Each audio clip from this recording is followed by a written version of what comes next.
Look closer. In the shadows. Behind the everyday world. Beyond the headlines and the seats of power. A hidden hand.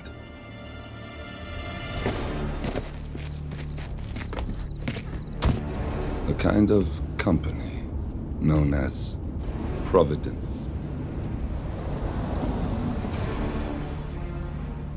To it, we were just assets. To use and throw away. To do the unthinkable. The unforgivable. And it never gave us a second thought. Until now.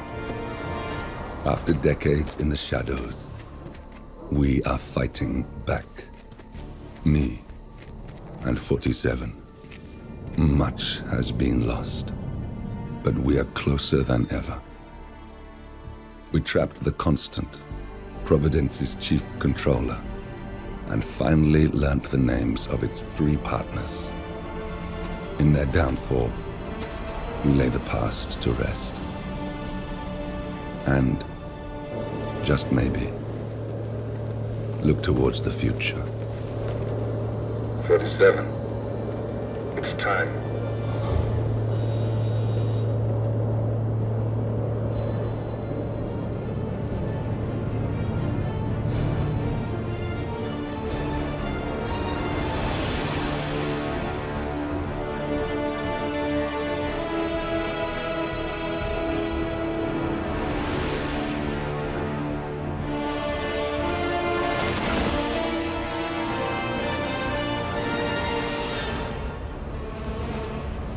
The partners are down there. You know, I never planned this far ahead. You never do. I see someone got his memory back. Wait, is that a beacon?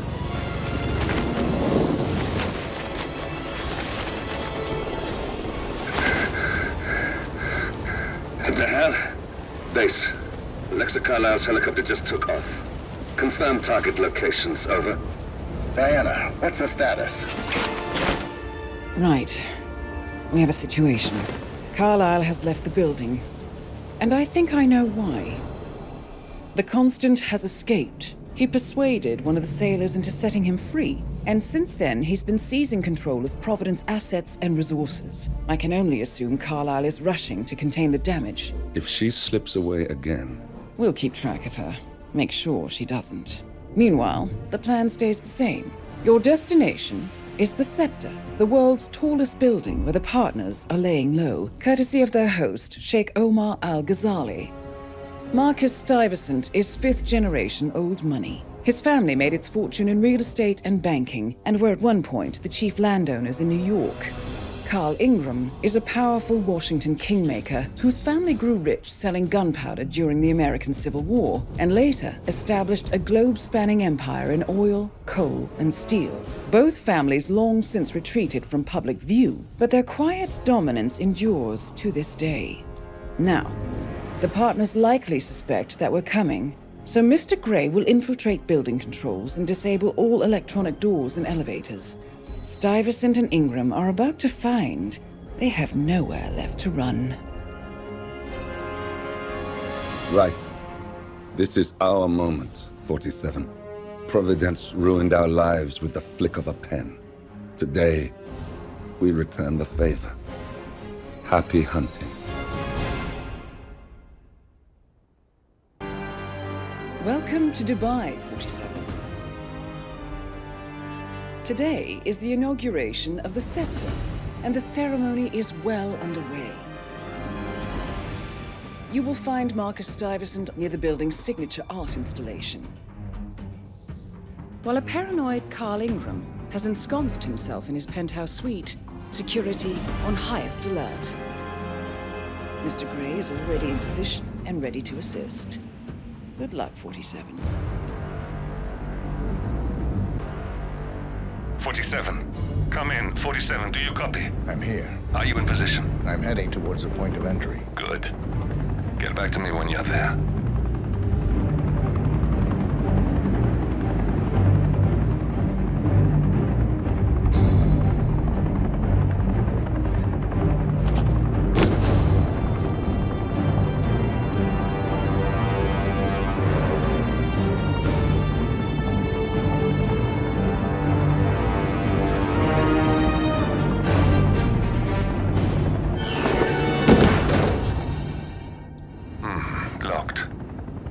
47, use your camera and scan the lock, will you? I think I can override the Windows controls from here. I'm in position. 47, the inauguration is taking place close by. Once you've infiltrated it, get your bearings. I'm sure there must be floor plans somewhere. Understood. We need absolute focus on this one. If Ingram and Stuyvesant are alerted to our presence, we may lose them for good. We are so close, 47. Don't worry. They're not going anywhere.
Listen, I want to talk to the partners directly. Make them understand why all of this is happening. And that terminal gives me an idea. There's a server room near the Sheikh's personal reception. If you can gain access to it, we might be able to recover useful intel from it. We'll have to work together to hack the system, but it's our best shot.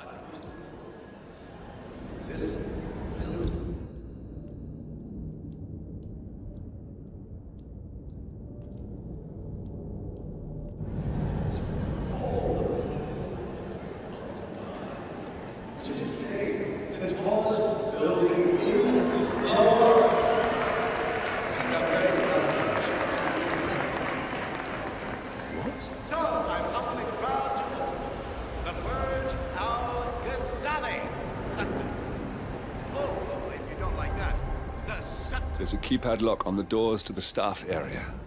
One moment. All right, try this. 4706. There's quite a bit of security here. One moment. You ready for some more fresh air, 47? James Gordon's sick today, of all days. His Highness has everyone working triple shifts. There's so much going on here. I've had 4 staff update meetings already. And now that crazy manager called us into another meeting, so now we've got to memorize new lists of guest names, passwords for the terminals, new special monitoring meetings.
I think I can open that window remotely.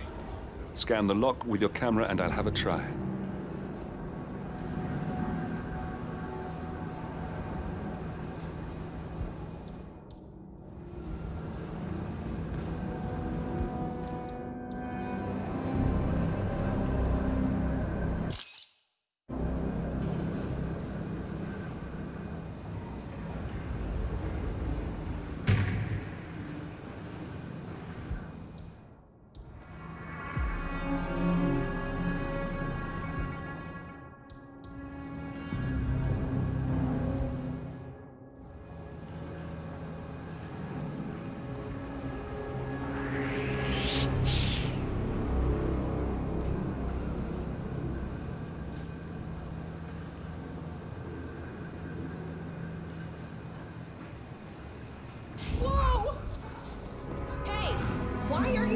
asphyxiate that person.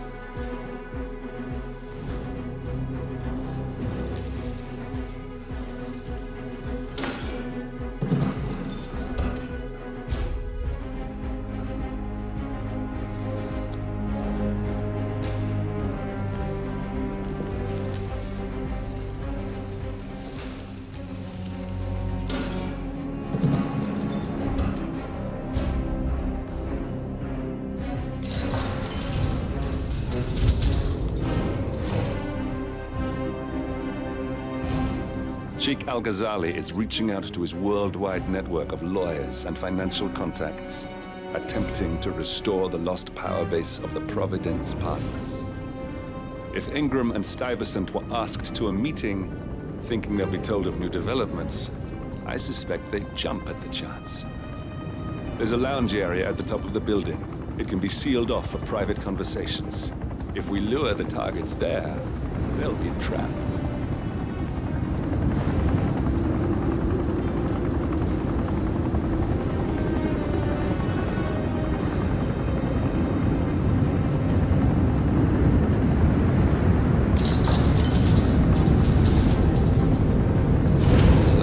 Should be behind one of the doors in this hallway.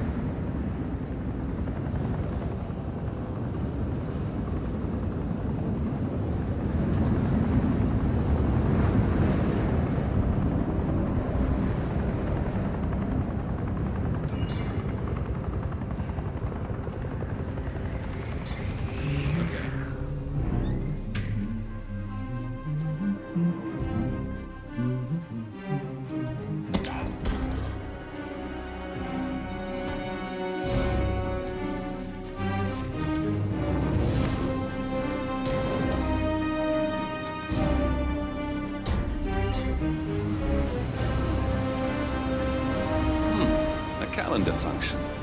We can use this to summon the partners to a fake meeting, 47. All right, I'm no hacker like Olivia, but I think you need to pull one of the racks here to gain access to the terminal.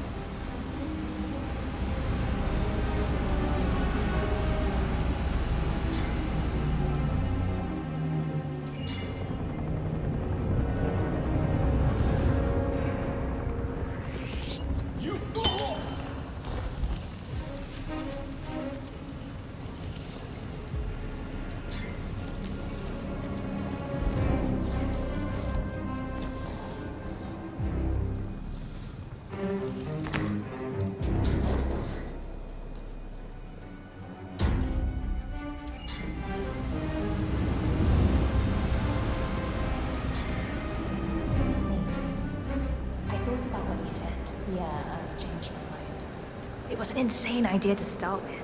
Exploding golf ball. I don't want blood on my hands.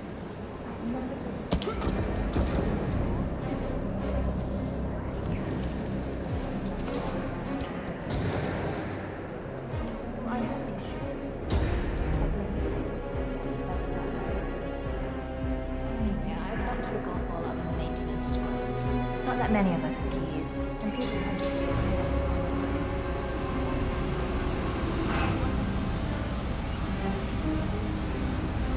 That must have done something. Can you see anything different in the room? Good. We're in. Now all you need to do is access the terminal and use the calendar option to summon the Providence partners to a meeting. Good work. The meeting has been booked. The partners should be moving up here shortly. Huh. Looks like the lounge can be sealed off for private conversations. Handy. Excellent. I see the partners moving. Hello? You should join their meeting. Time to end this, 47. No need to panic.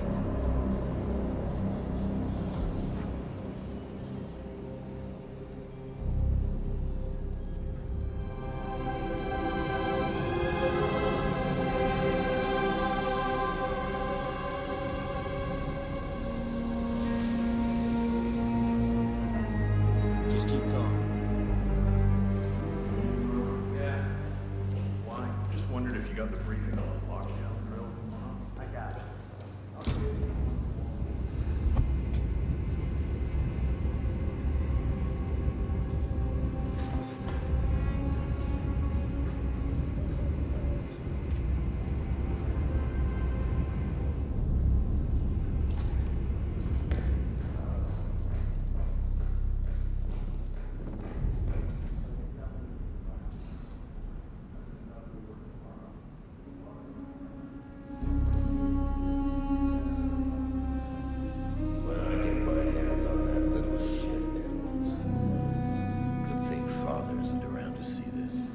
we'll just wait for the partners to be alone. Then you can activate the room's lockdown feature.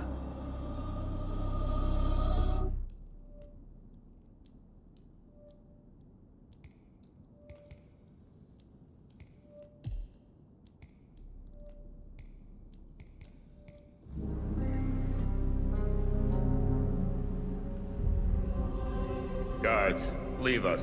We need to talk privately for a moment.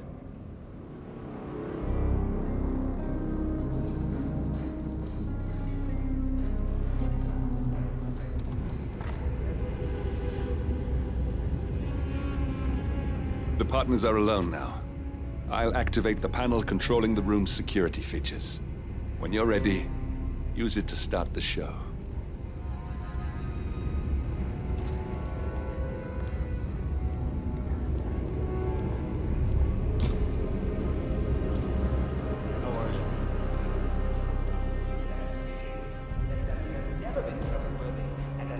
Just proved to us that she...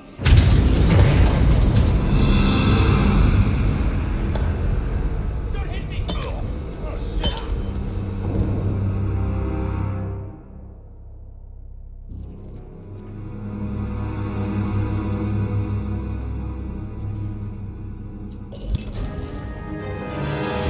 Not a patient man, are you? Finally, Stuyvesant and Ingram are gone. Providence will soon be no more than a bad memory. 47.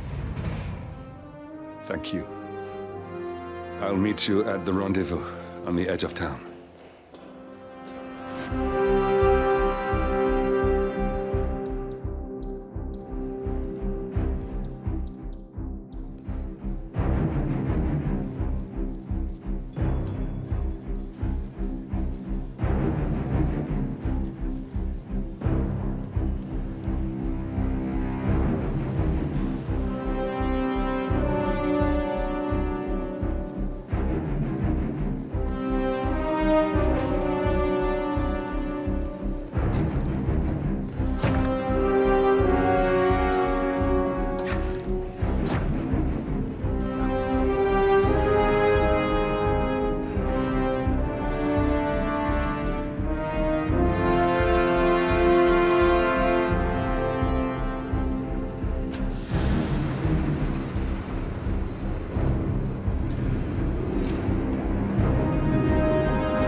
That's your winning face. I'd hate to see you lose. We underestimated the Constant. Yeah, he's a glorified desk clerk. He's not just after the money. He wants it all. We caught him once, we can do it again. And, well, we're not the ones who let him escape. You still don't trust her. I don't like executive decision makers. Look, you don't have to follow her, you know? Soon, this will be over. Maybe it's time to think about the future. You have to face the possibility that there's no going back. If the ICA knows what you did, she'll make it right. She always does. We have a fix on Carlisle. Come on. We've got a plane to catch. I hope you like the rain, 47.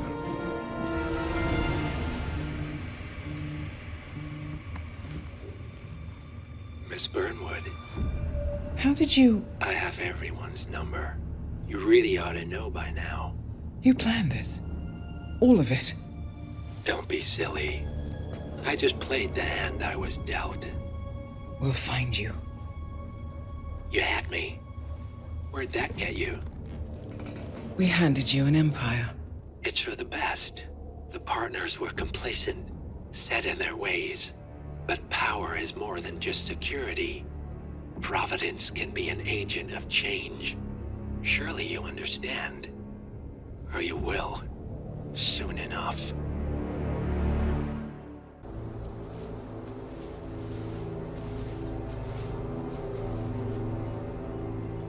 she came home. Carlyle's lost an empire. You fall hard enough, you tend to be reminded of what truly matters.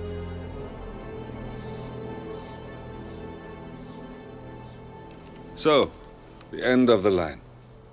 You ready for this? Are you? Who will you be, without a score to settle? I guess the world's most wanted fugitive will have to do.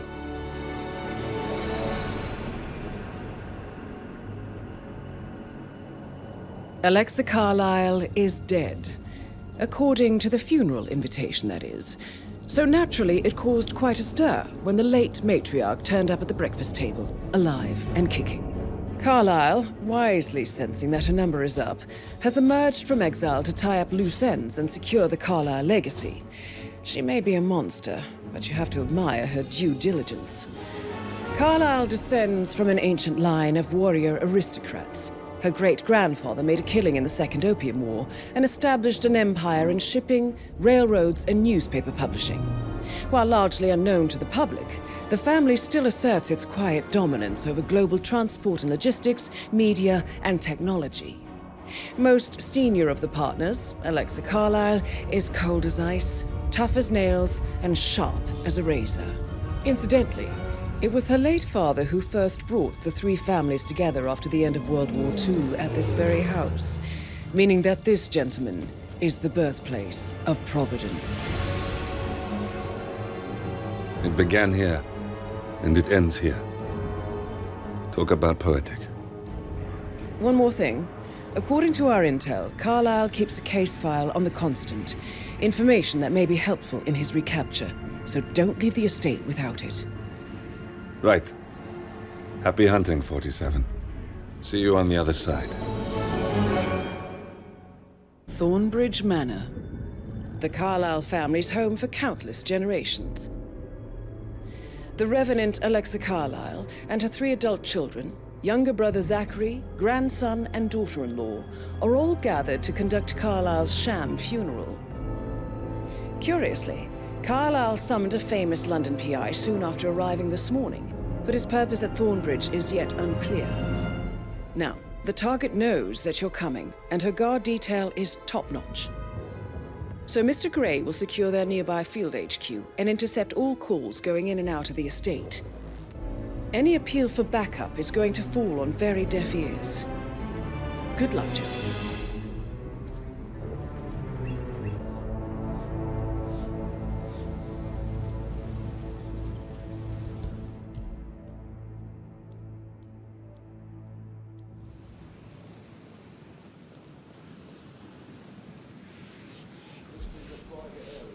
But it's Whitmer, private investigator.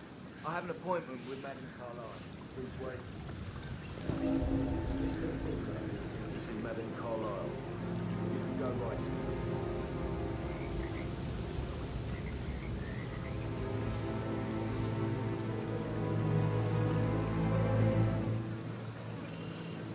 That is Phineas Whitmer, the famous private investigator hired by Madam Carlyle this morning.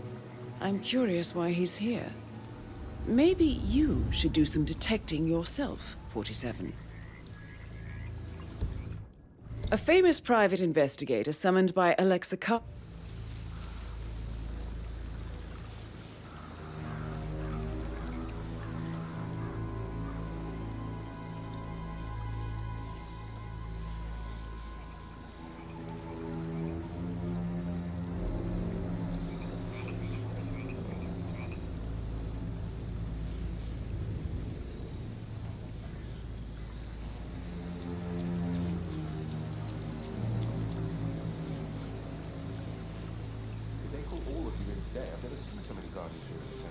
I think so. The funeral is a big event. A lot of important people will be here. And the woman isn't even dead. It's too bad we're not allowed to tell them and make a great story of the pub tonight. Funny, Matt. Anyone hears you.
Mr. Whitmer, thank you for coming on such short notice. A great tragedy has fallen upon us, and I need a quick resolution, handled with absolute discretion. Results and discretion are my speciality. Very well. I suppose you will want to start at the crime scene. In my experience, a thorough examination of a potential crime scene is half the job done. Good. Fernsby will take over from here. I am Mr. Fernsby, the butler. Madam Carlyle has asked me to assist you in any way possible. Mr. Whitmer, I understand that you've traveled from London. Would you care for some refreshments? Or do you prefer to go straight to Mr. Zachary's sleeping quarters?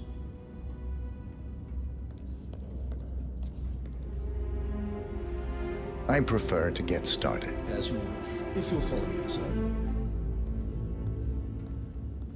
All right there.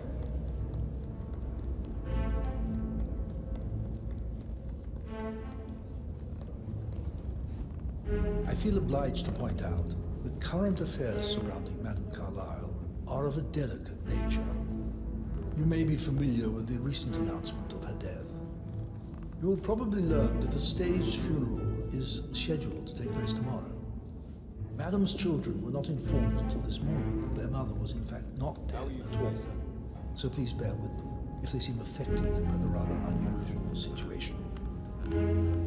I trust I do not need to remind you that there will be consequences if word gets out that Madame Carlyle is still alive. I'll consider her dead when I leave. Before you inspect the crime scene, I will tell you this. The case concerns the death of Mr. Zachary, Madame Carlyle's younger brother. He was found dead in his bed this morning. The door was locked from the inside, and a suicide letter was found in his room. However, Madame Carlyle suspects foul play and will not accept that he took his own life. I've prepared some information for you, so please do come and see me when you've finished your investigation of the crime scene. This is Mr. Zachary's room. To my right. A locked room murder mystery, 47. I trust you'll get to the bottom of this. Why don't you use your camera to scan the dead body, 47?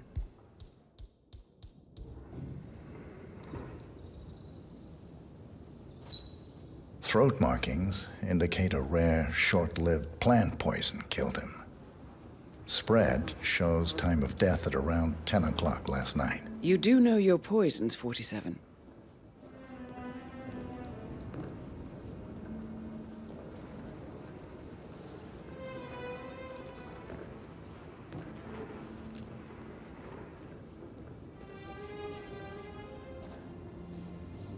Zachary's suicide note.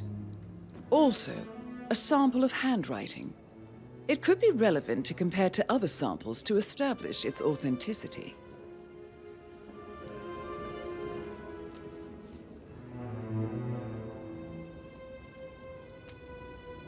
Zachary was shopping for new Wellingtons last night. Not exactly what you would expect from someone suicidal.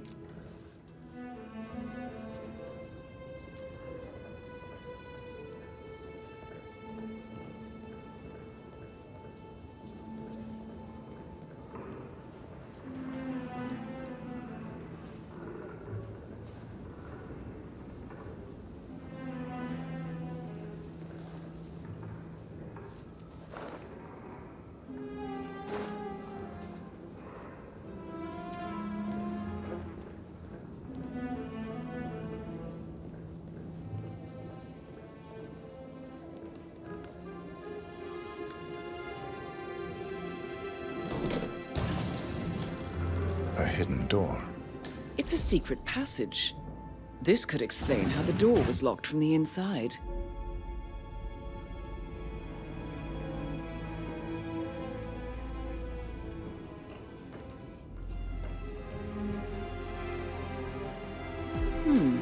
A photocopy of the floor plans. Somebody's been researching the secret ins and outs of Thornbridge Manor. I believe you've done a thorough search of the crime scene, 47. Maybe it's time to see the butler. I'm curious about the information he's prepared for you.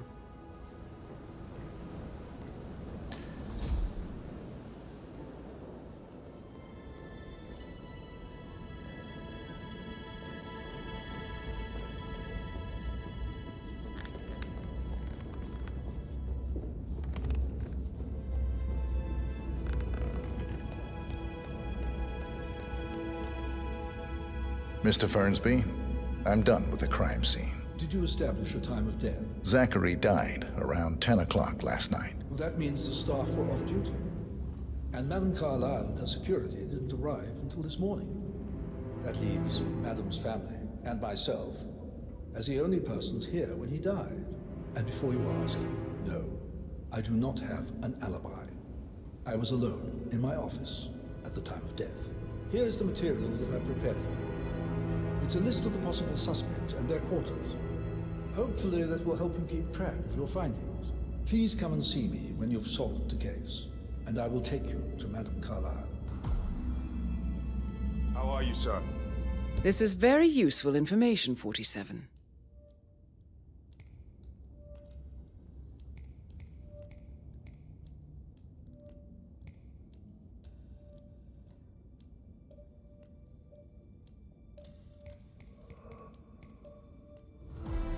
So how does one solve a murder mystery, 47? Motive, means, and opportunity, I believe. May I suggest you ask the suspects for alibis? Or perhaps you prefer searching the manor for clues first? I bet you're a great dancer. I don't like dancing. What about restaurants then? You like food? You are invading my personal space, sir. How's everything coming along, Elaine? Very well, Mr. Fernsby. Make sure you focus on your work. Patrick Carlyle. I don't need one more maid. Can you tell me crying in the where kitchen. you were yesterday So watch evening? yourself around young Mr. Patrick. Don't worry about Sneaky me. butler, isn't it? He ratted me out. I think Patrick is giving you a really hard time. You deserve better than that, Lawrence.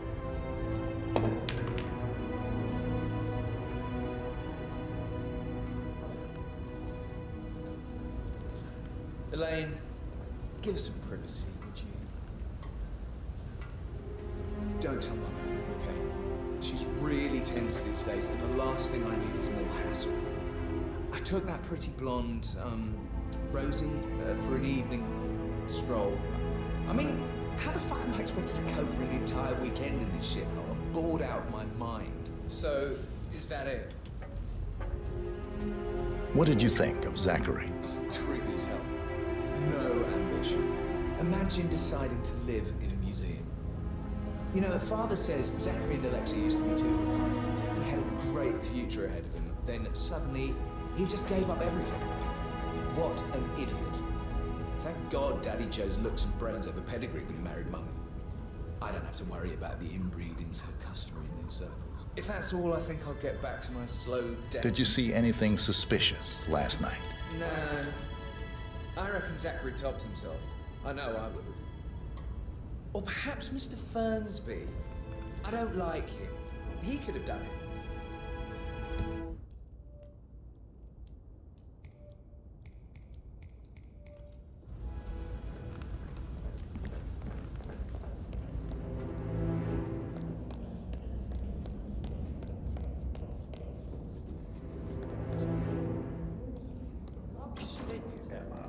Why don't we get any kind of explanation?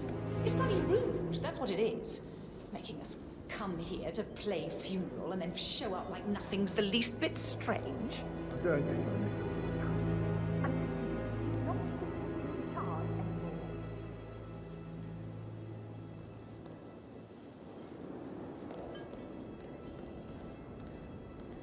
Emmer Carlyle, can you tell me where you were yesterday evening? Surely I'm not a suspect. I need to account for everyone.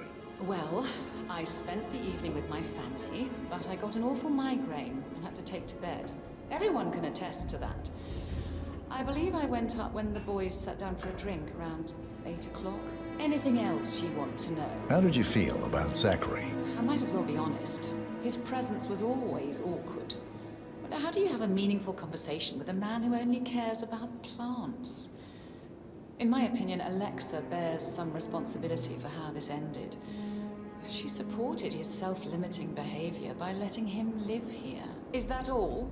Have you noticed anything else out of the ordinary? Nothing special comes to mind. Except, perhaps, I did get a feeling that Zachary was depressed, not just sad. I suppose he realized that he had no one with Alexa gone.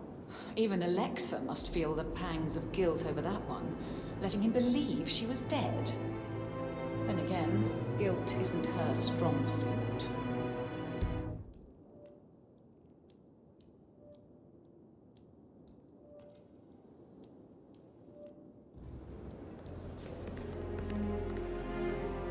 Gregory Carlyle, can you tell me where you were yesterday evening? Well, you're wondering about my alibi, Mr. Detective. Well, I left Thornbridge around 8:30 for a pint with Edward. I wish I hadn't. Quiz night at the inn. On the other hand, staying here with Zachary, my obnoxious sister, and the wife sporting another one of her headaches would have been a fate worse than death. The short of it, Zachary was very much alive when we left. I stayed for the last shout, and I was back here just before midnight. Anything else you want to pry from my intricate intellect? Tell me about Zachary. Zach? Huh. Such a sad old sod. A bit heavy on the bottle, but who could blame him? Only company he had was his rare plants and mother, who travels more than she stays here. Honestly, I can't say which is the bigger bore. He's better off dead. Is that all? Anything else you'd like to tell me? Nothing really. I'm just enjoying the show. Our perfect mother obviously fucked up, didn't she? Faking her own death. You know, she's explained nothing to us. I think she's scared to own up to her own mistake.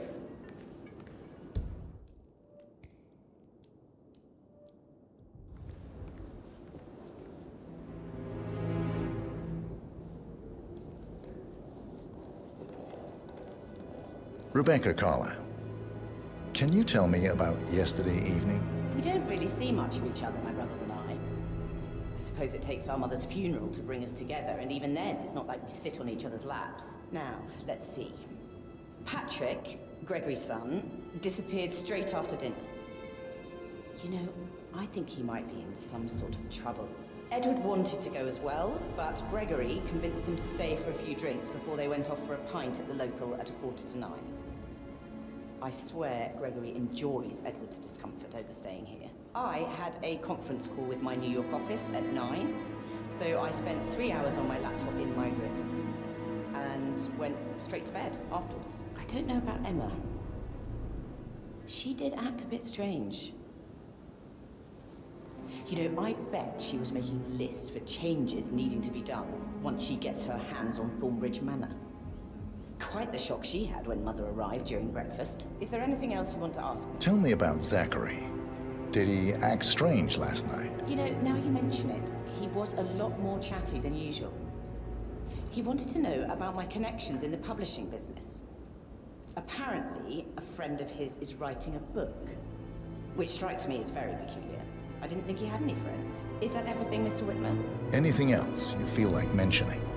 I may be wrong, but I saw Mr. Fernsby, the butler, leave Zachary's room early this afternoon. And he seemed a bit startled when he saw me in the hallway. It's probably nothing. Oh, and one more thing. Please be kind to Edward.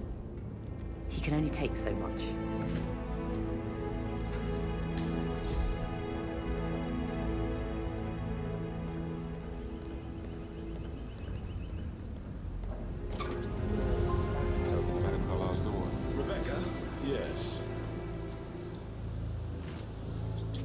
Keep your distance, sir.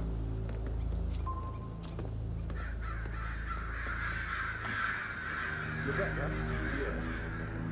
He's insisting on that one. She got to ask him. The other one.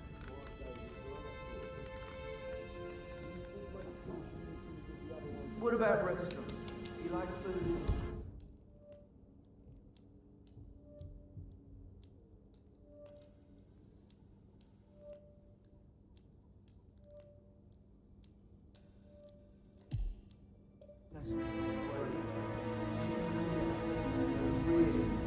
It's been a few months.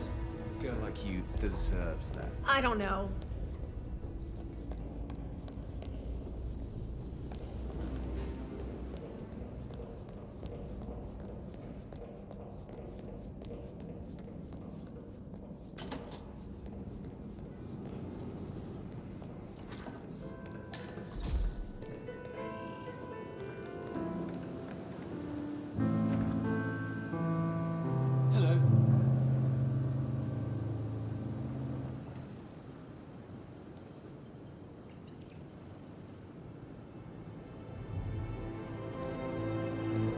Professor Edward Carlyle, can you tell me your whereabouts for last night? Oh, yes, this dreadful business with Zachary.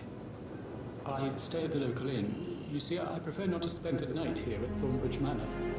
My brother Gregory came along for nightcap. He never admitted it, but I think he understands that I find this whole thing upsetting, and wanted to provide some comfort. I believe we went to the Stag's Head around 8:30. If that's all, I have a... Can you tell me about Zachary's behavior last night? I certainly didn't expect him to commit suicide.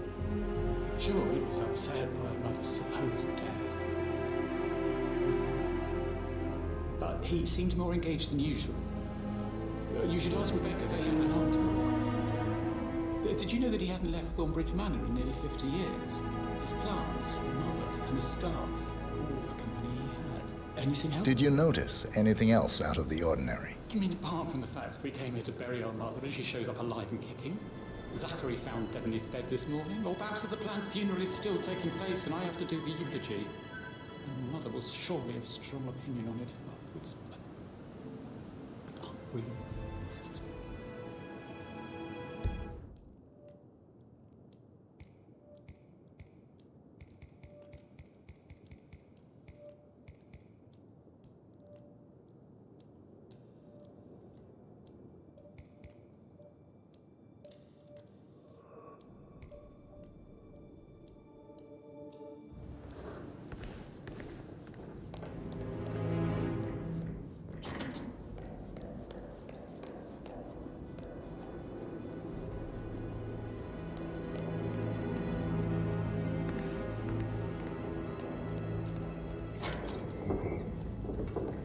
Is there anything else you want to ask me?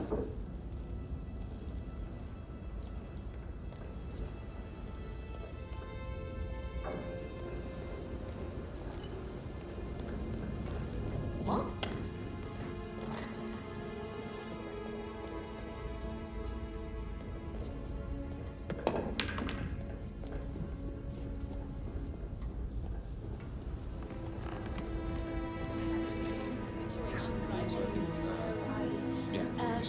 Yeah, same.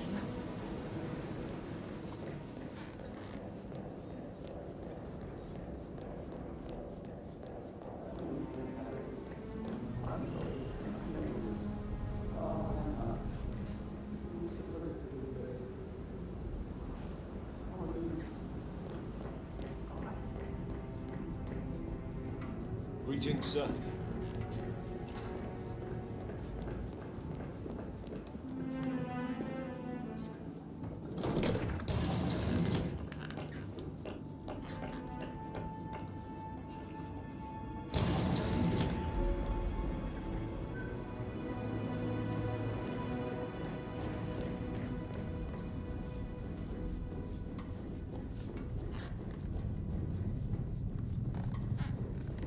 Excuse me, sir.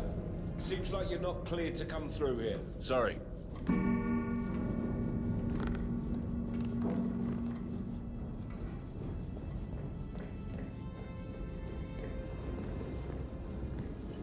Can't you just relax for a minute? Why do you think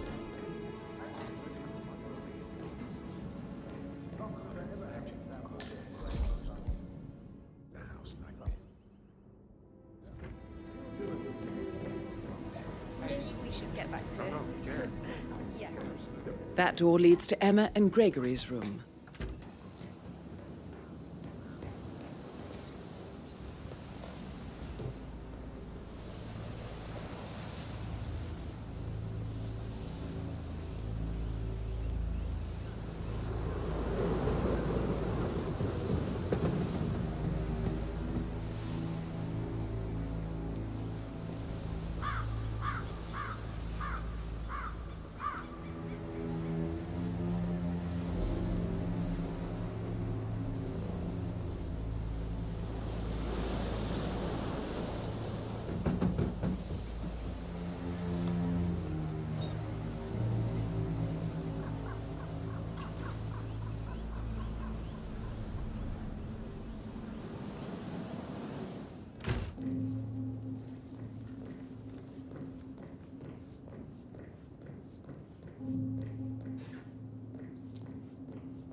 Now this is interesting, 47. A letter from Emma's mother stating that Emma is the illegitimate child of Alexa's late older brother, Montgomery.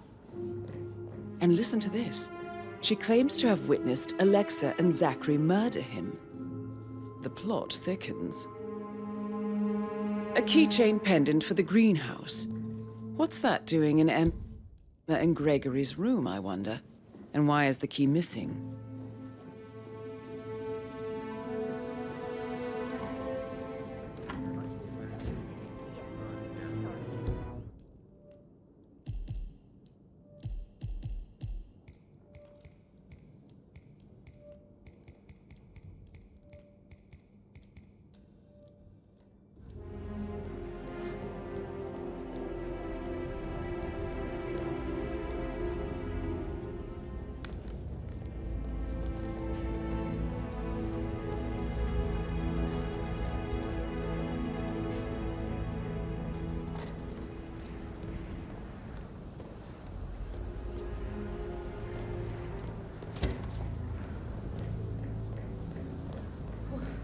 Don't be stupid.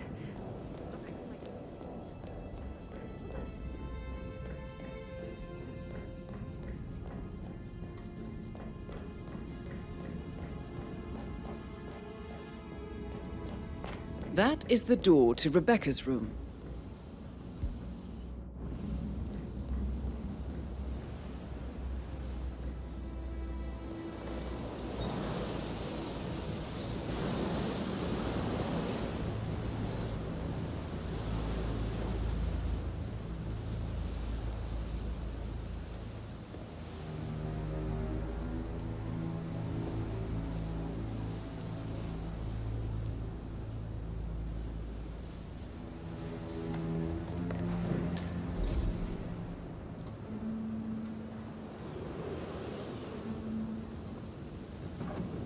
I can see from the log that Rebecca was in a conference call from 9 p.m. to midnight last night.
Get out my face, civvy.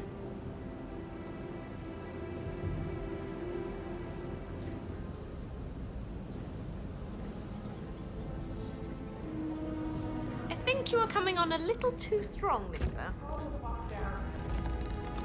You know I'm good for it. I'm Carlisle and Mary. Lean back and do your business. Meanwhile, tell us some bits on me. No, Christ, I'm gonna hang up.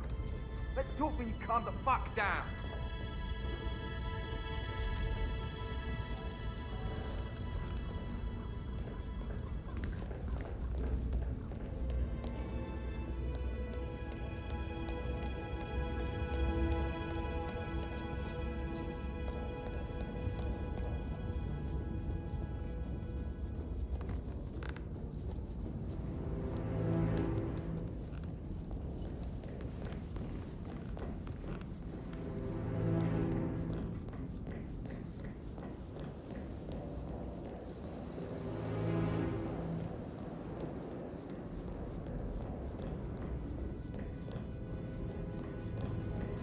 Mr. Fernsby? Mr. Whitmire, you have enough evidence to present your case for Madame Carlyle? No, not yet.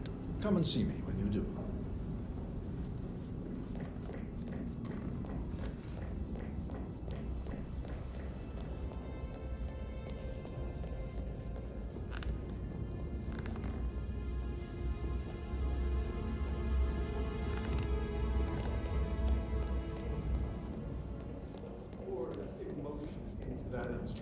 Quite the poem.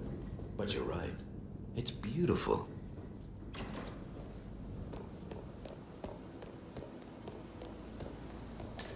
news, I'm afraid.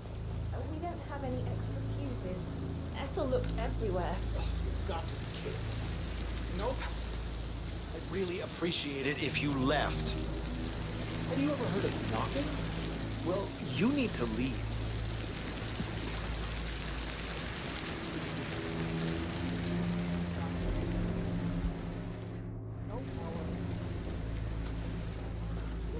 I don't believe for a second that Zachary committed suicide. We'd only just run through his plan for the spring seedlings yesterday. Yes, sure. But he was upset. Leaving his sister with one. I'd say worried about us handling the relationship. I'll be setting up. Yeah, that's a good plan.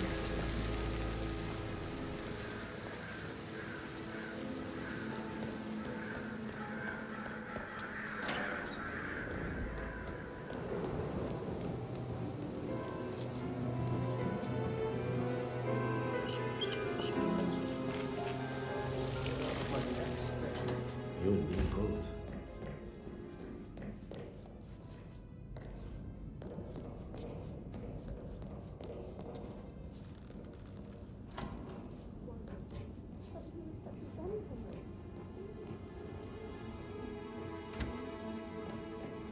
No good's gonna come of it. Stick to your own kind. You mean like Chris? He treated me like shit. All he wanted to do was play his stupid video games, never any romance. I deserve romance. Rosie, tell me what you did last night. I'm in trouble, aren't I? I spent the evening with Patrick. We met after dinner and I went home at 1 in the morning. He said he needed someone real to talk to. When he looks at you, it makes you feel like the center of the universe. Like a real princess. But now he just ignores her. Well, he's under a lot of pressure. He's an idiot. That's what he is. Did you notice anything out of the ordinary? Any strangers outside the house? No, we saw no one outside. Except Patrick's mother, Emma. We were sitting on the bench behind the greenhouse talking when she came out and we had to hide. You won't tell her about me and Patrick, will you? She'd insist Madame Carlyle fire me. I'm sure of it. Too right she will. She's always going on about how things will change once she's in charge of Thornbridge Manor.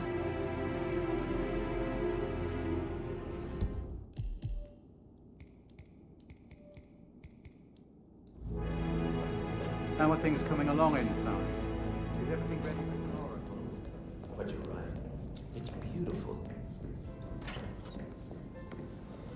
Yeah, keep it.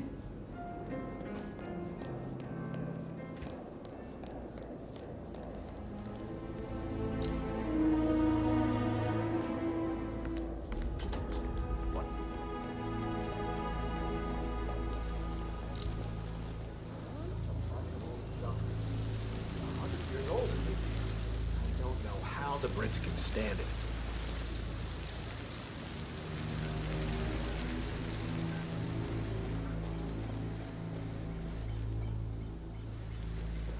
Now Zachary won't get to see the rhododendron Viridian blossom. They were his favorites.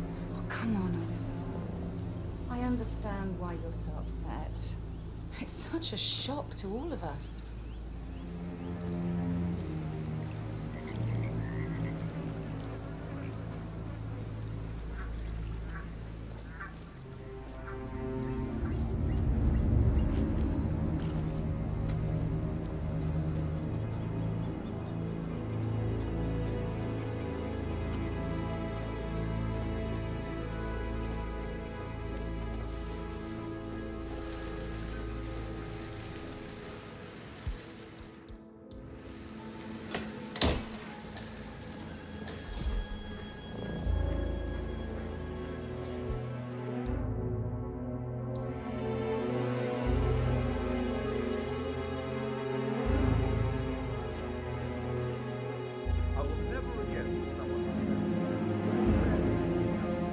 Broken lab equipment.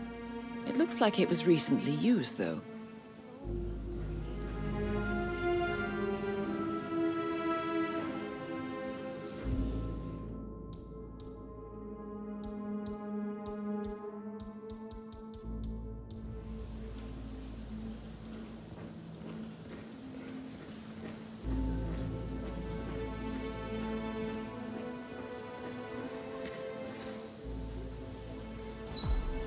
This is a table showing lethal dosages for the poison used to kill Zachary. Something is circled, 47. Female, age 65 to 79, 60 to 64 kilograms. I'd say Madame Carlyle is next in line for a poisoning. You have uncovered enough evidence to tell Madame Carlyle that Emma is the murderer. Quite the detective, 47. I'm impressed. I suggest you go tell Mr. Fernsby. Unless you think there are more secrets to uncover.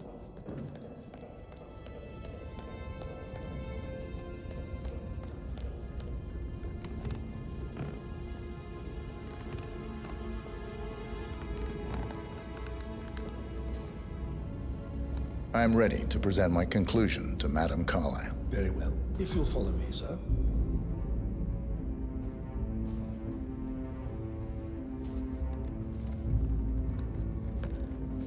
Good, man. Looking good.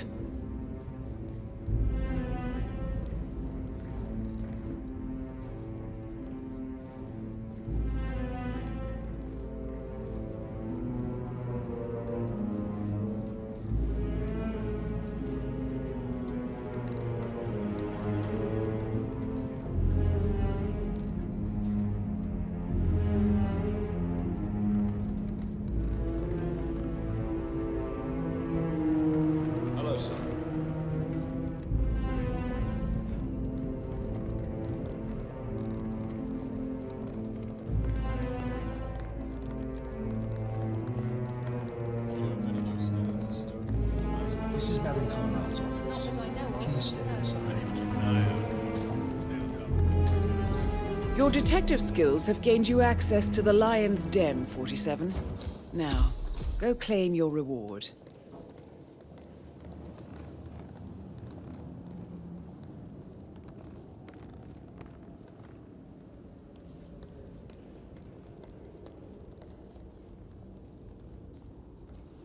So, Mr. Whitmer, you've reached a conclusion. Take a seat, please. Go ahead. Your niece, Emma Carlyle, murdered your brother Zachary. My niece? Emma is not my niece. She's my daughter-in-law. And your niece. Emma is the illegitimate child of your late older brother Montgomery, who you and Zachary killed 46 years ago. That's preposterous. You asked me to find out what happened to Zachary. Would you rather not know? No, go on. I found a letter from Emma's mother, Jane, who was the fiancée of your older brother at the time of his death. She witnessed how you and Zachary pushed him off the balcony. She believed you did it to steal the Carlyle empire from her and her unborn child. And she raised Emma to reclaim what she lost, marry your heir Gregory, get revenge, and secure the Carlyle empire for her bloodline generations to come. Emma is the daughter of Montgomery and that local girl, Jane. She is. Well, the girl got it wrong. I didn't steal anything. I did what was necessary to protect the future of the Carlyles. Montgomery wasn't cut out to take over from father. All heart and no balls. Emma used the funeral gathering to speed up her installment as the lady of the house, seizing the opportunity to stage Zachary's suicide. She did her homework, used a poison made from one of Zachary's rare plants, found old floor plans from Thornbridge Manor to gain access to his room through a secret passage. That scheming bitch. More than you think. I found proof that she will try to poison you next. Well, I'll have to take care of that. Thank you, Mr. Whitmer. You have not disappointed. I promised you I would reward you generously if you solved the case. So, what do you suggest?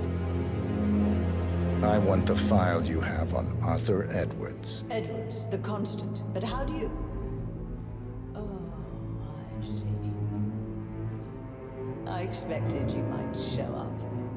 But to kill me, not help me. But I've been wrong on so many things lately, so why not this one? I will give you the file on Edwards, you've earned it. I don't suppose I could convince you to deal with my daughter-in-law now you're here. I would like to see her dead. No? What a shame. I have to see to it some other way then.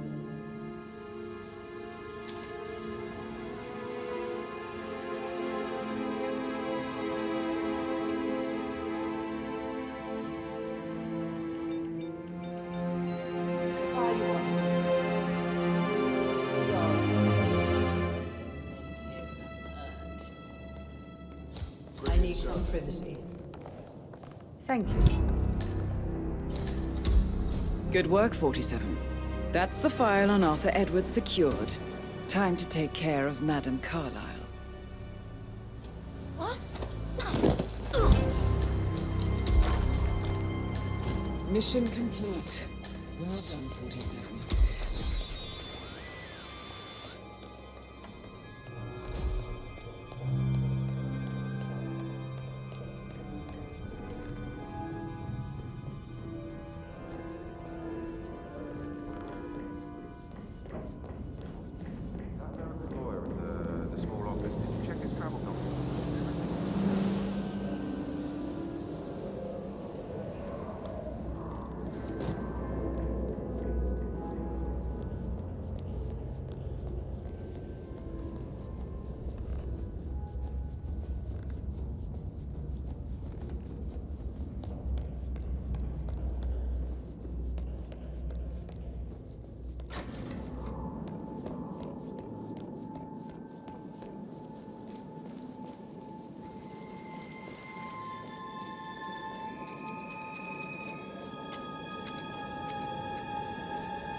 They're everywhere. Go, get out!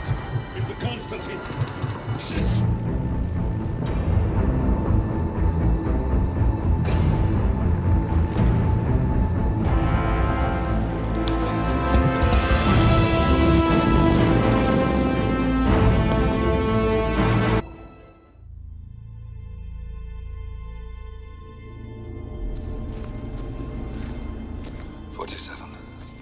Don't respond, just listen.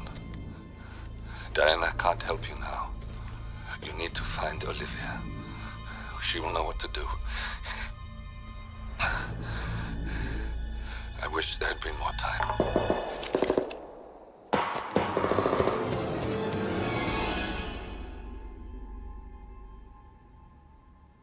And then there were none. Thank you, Miss Burnwood. Now, it's my turn.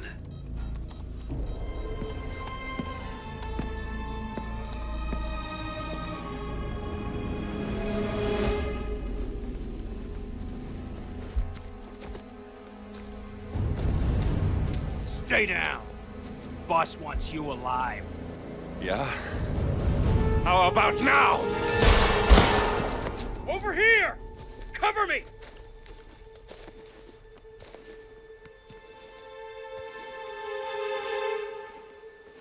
Walk away! Or what? You gonna take us all on? Don't. Tell the Constant to start running!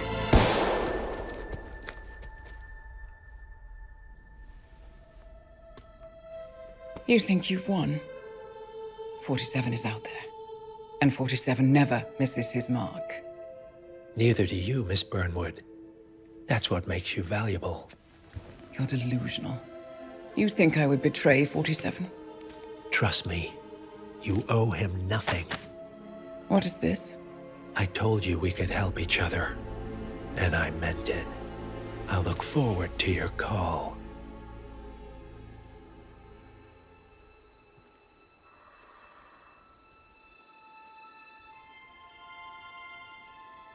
Gray is gone.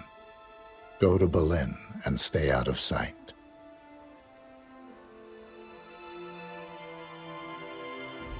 We're all that's left now.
We've been compromised.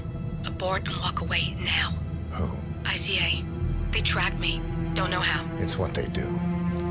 How many? One prime asset and a whole pack of up-and-comers. They've infiltrated the club searching for us. Christ, I think I killed one of them. Get out now before they spot you. No. They found us once. They'll find us again. Keep your head down. I'll take care of this.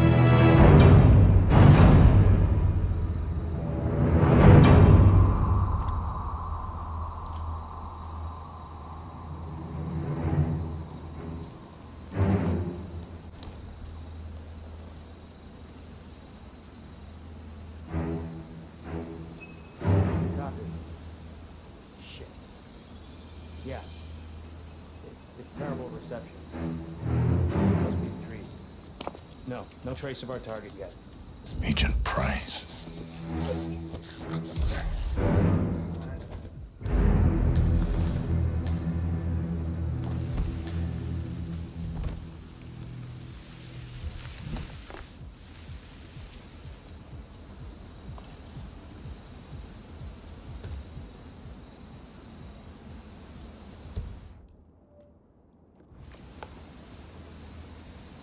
This is like looking for a needle in a haystack.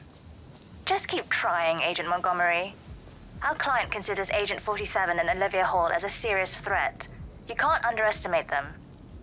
I never do, Joe. We'll find them. We're all in position. Good. Report back to me if there's anything.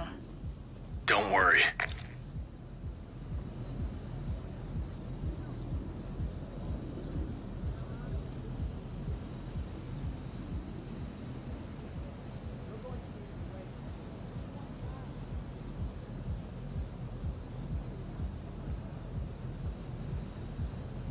Hello? Yeah, it's Hellfree. Yeah, I'm outside, but someone seems to have moved my bike, and, you know, that's where I kept our allergy pills. Well, I'm sorry, but you know me. I just start talking to people, and then I just forget. Yeah, well, don't worry, I'll find them. Yeah, okay. I'll meet you inside. Yeah, bye.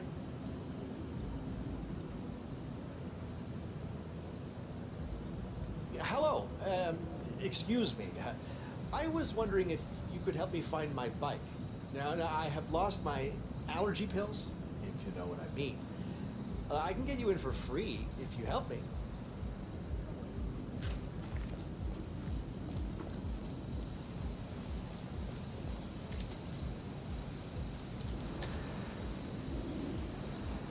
I know you're busy, but you didn't happen to find my bike with I found them. allergy. You are a lifesaver.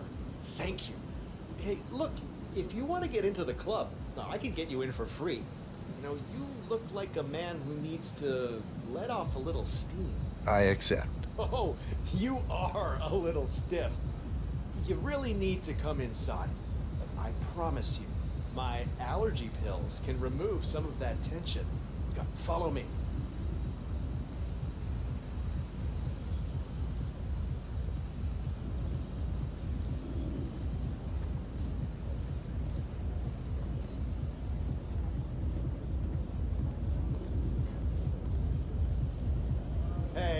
should be on the list. The name is Helfried Ziegler. And this gentleman is my +1. You look cool. Come inside.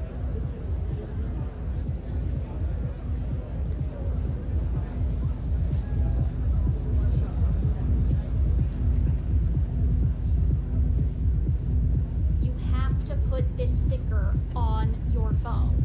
No photos allowed. Excuse me, if you're coming through, I have to when you're frisk on you. the guest Only list. take a minute, okay? Now move along. Sorry about this, sir. Won't be a moment.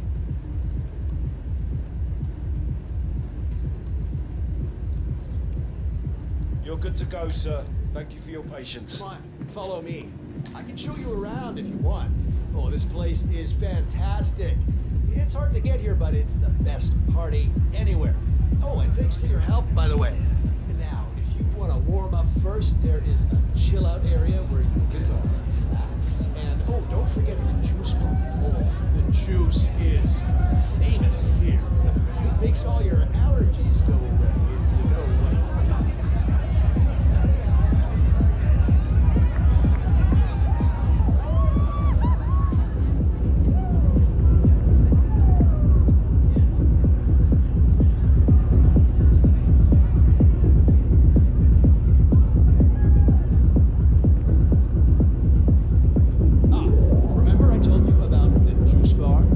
You really should check it out. The juices are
just waiting to be back. Don't transaction up my own. Then I'll top it off. Yeah, I...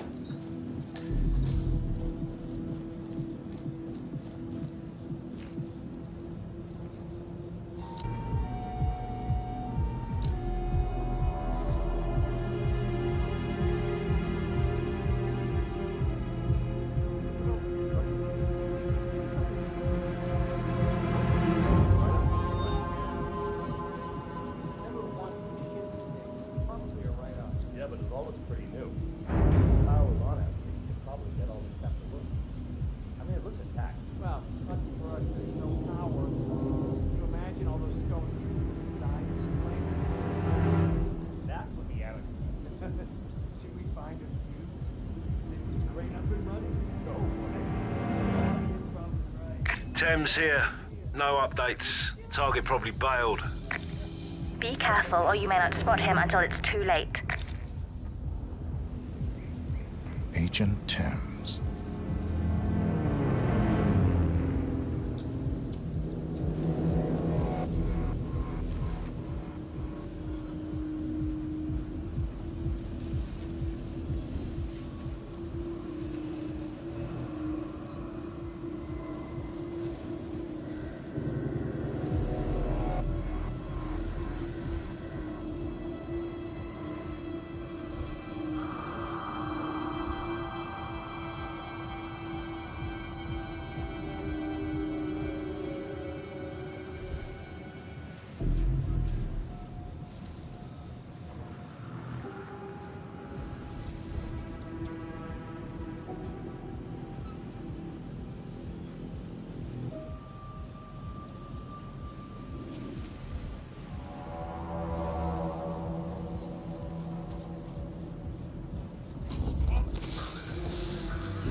Agent Thames, report. Are you there?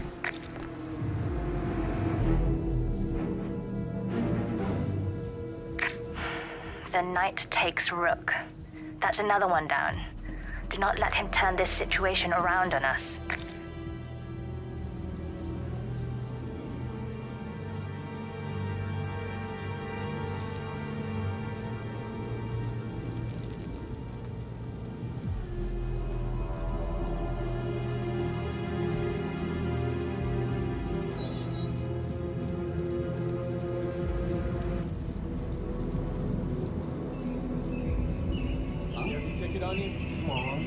What's this ticket shit even about? This isn't an arcade. Just let me quietly. No one will know whether I had won or not. If I could let you through without a ticket, then we wouldn't have a ticket for your sister, would we? Right, I guess that's true. I was gonna bend the rules for anyone. It's not like I'm trying to be a jerk here, I'm just doing my job. And I'm just trying to do my job. That asshole in the bar over there keeps giving me shit that he has a ticket. Jesus. It's like working for an IT company. Then you should have brought a ticket. Yeah.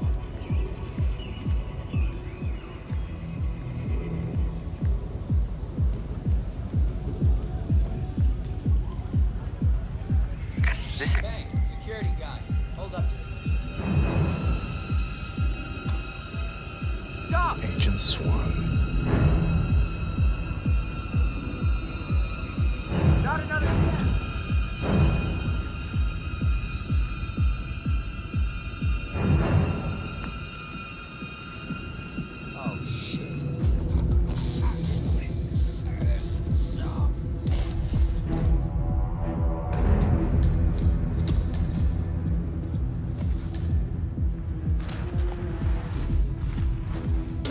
Agent Swan, are you still there?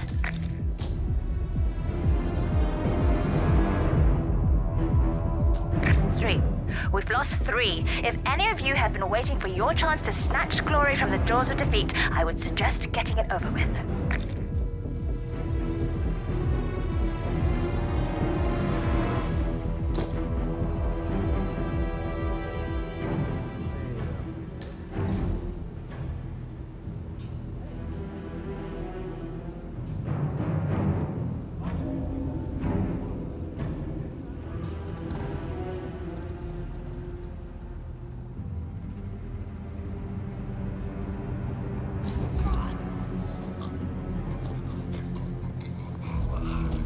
He's always one step ahead. It doesn't make sense.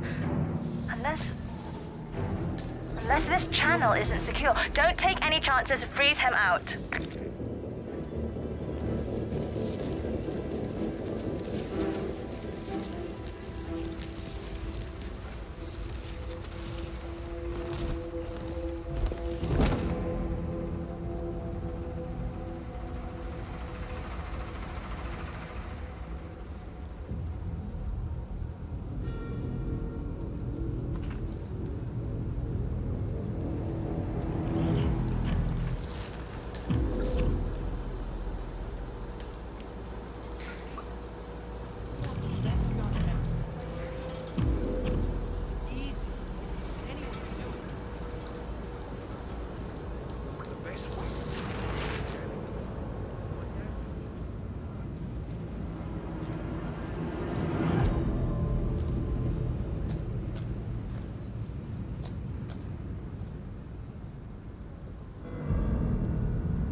Moving in.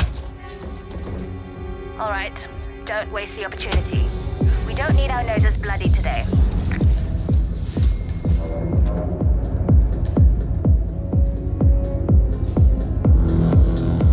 Montgomery? I need a report. Montgomery? No. He got Montgomery. I told that bastard not to get so cocky. Damn it.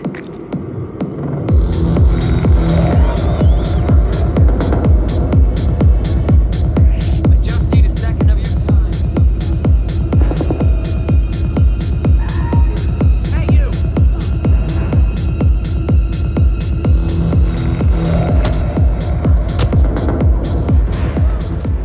No, those moves can... Will someone please help me?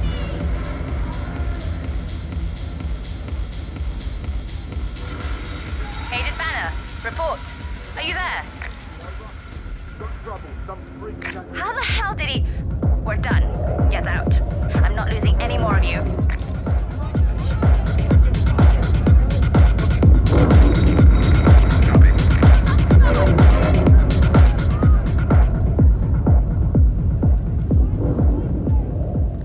Yes.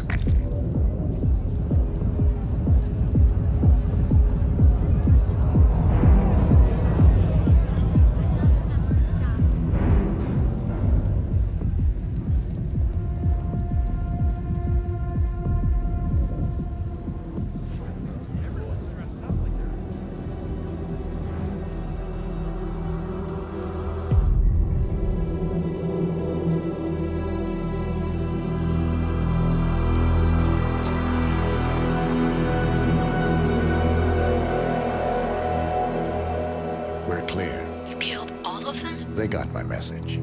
Where are you? Diner. Up the main road. On my way.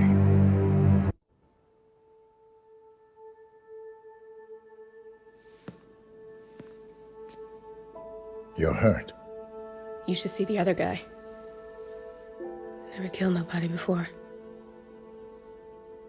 What you did back there. You really are all Gray said you'd be. 47. He didn't suffer, did he? He made it count.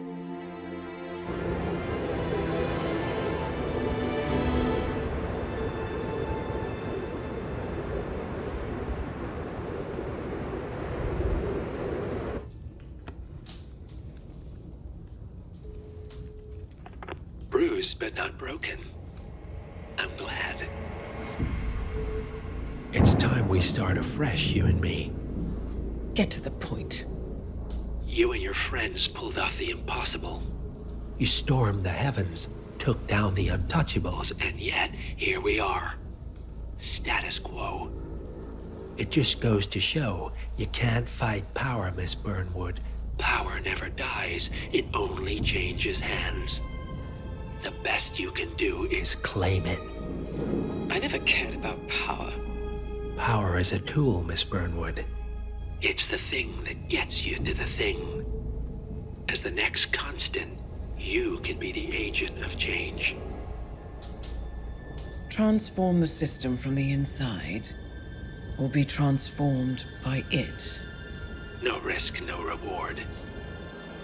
I'll need to think about it. No, you won't. The real question is, what will you bring to the table?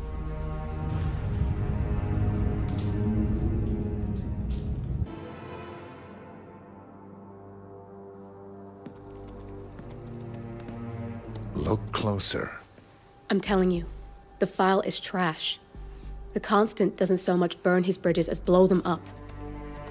Arthur Edwards, whoever he was, don't exist anymore. His personal data somehow deletes itself from any system that records him. Way beyond advanced. The partners spared no expense to make sure their controller would be untraceable. How untraceable? Look, I did what you asked, but Gray's gone and I'm no Diana. I'm not who you need right now. You gotta be kidding me. ICA? I used every encryption known to man. Who are these guys? The best. It's only a matter of time before they get lucky. We need to take them down. You and which army? I know where the agency stores its files, mission reports, client data. If we leak it to the public... You want to whistleblow the ICA? It's the path of least resistance. Turns out, you are who I need right now, Olivia. I do this, and I'm out. So, what are we breaking into? Data facility in Chongqing, China. Run by a man called Hush. Of course. The ICA site in Chongqing houses the agency's data storage and analyst division. Needless to say, security is daunting.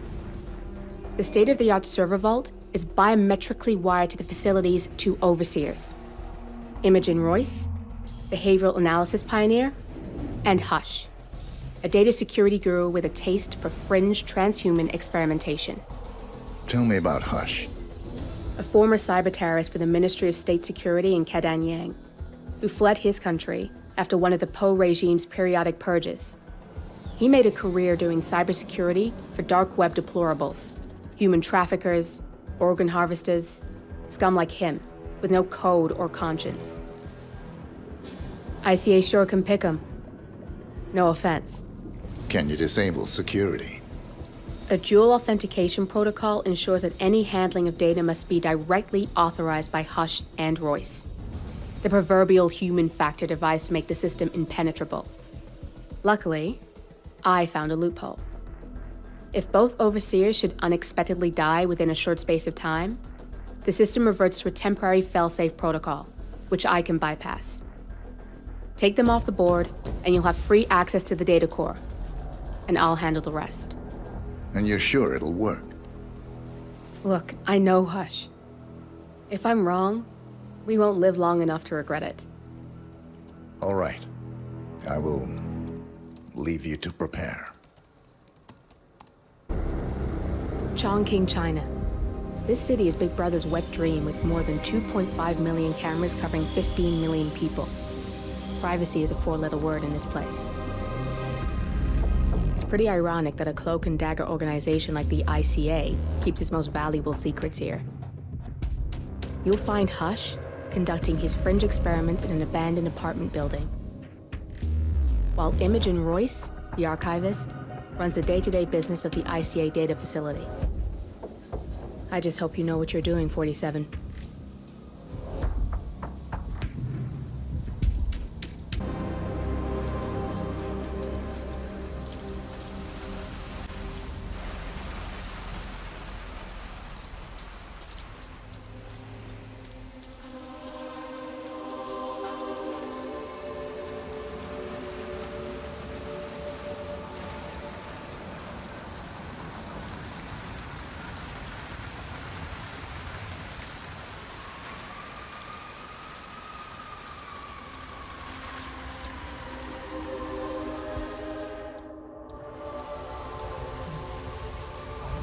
There. I can't get back. Can't get it back. Where did Oh, God! What are you doing?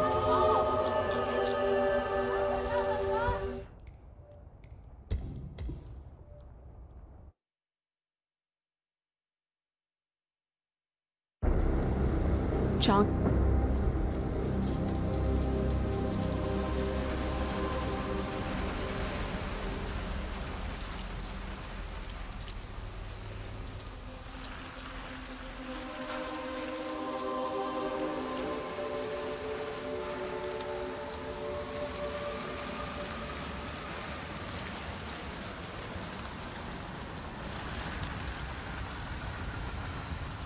Don't go in there. They'll steal you. You hear me? Who are you? I don't know who you are. I don't know any of you. If I could just get some quiet. Stop the machine. Stop screaming at me.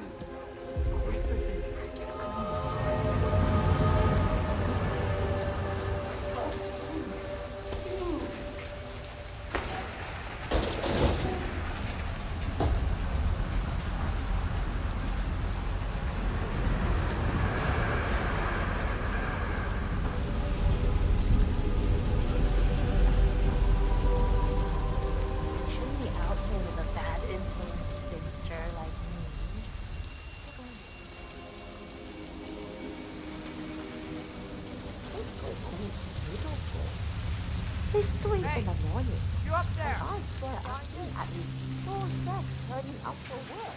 I see you might have.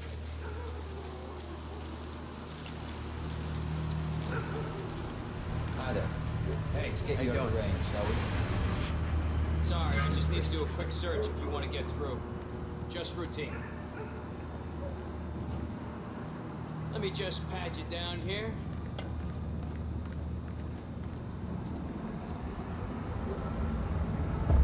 All right, proceed. God. What's that smell? It's you. Oh, how can you stand it? Your clothes are so filthy I can literally taste the stench. When did you last change your outfit? Seriously. I change my clothes all the time. Yeah, I bet you do. What's in there? Go take a seat. They'll get you and the other guys through the sign-up. The above mentioned is part of the agreement. And you waive all future rights to seek further compensation. Yes. Who would you like to benefit from the proceedings if you yourself are in custody? Would you excuse me?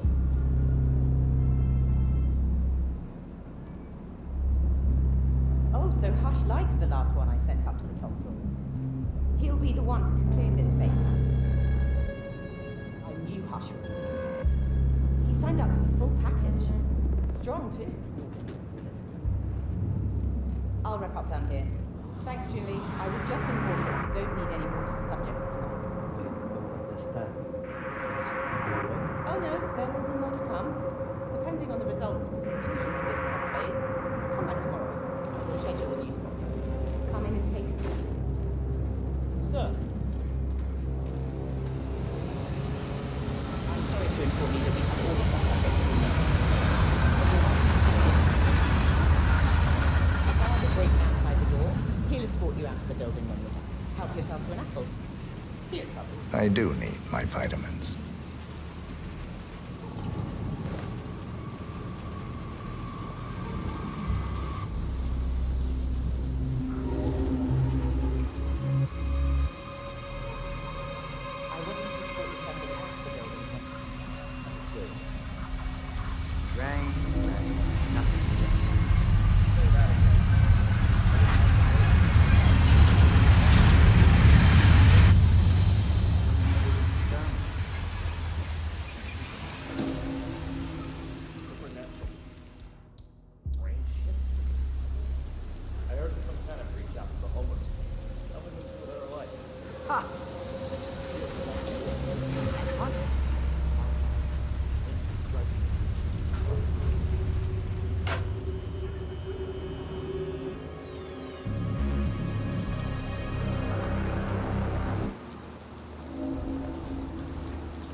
Were your parents when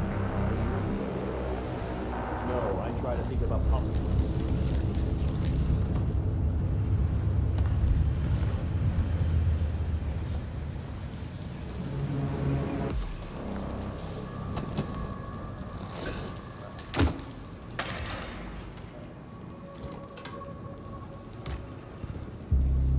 Load suggestion. Motor control. 44.1. Execute. Oh, my head. Modify. Fine. Follow impulse string. Amplify.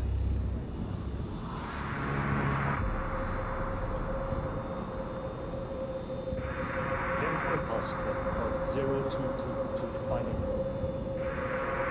Load suggestion. Motor control. 41.8.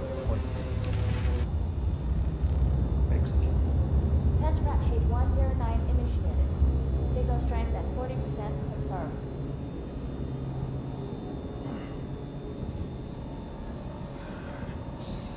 Focus now. Identify defining moment. Prepare incision. 0.017.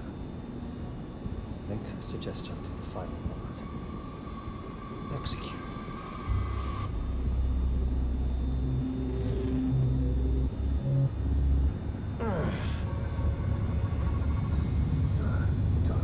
Good. Don't get too excited, Hush.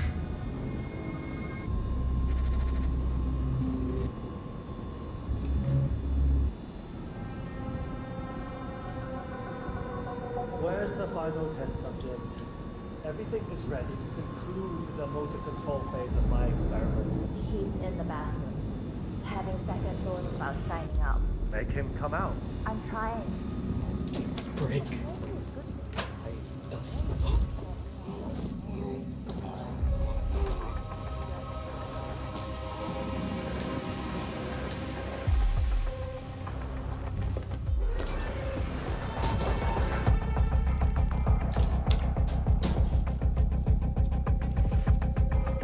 Sir, you are not allowed to pass. Beautiful.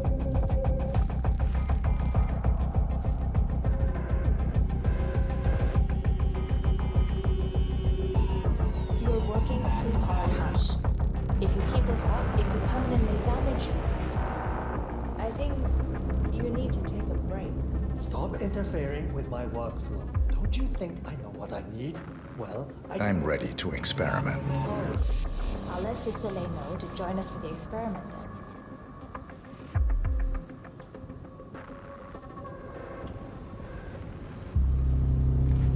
You're done for now. Come on. That's close enough. Now, go away. He's ready for you, Hush. He looks strong. A good specimen to conclude this phase. We'll get started when Sister Lei's here.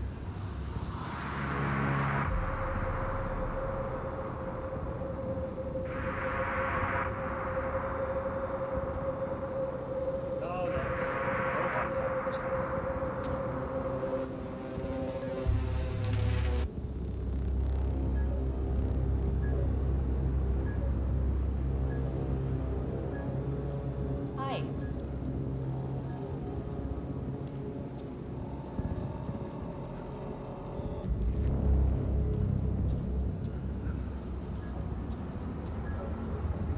So, the test subject came to his senses, I see.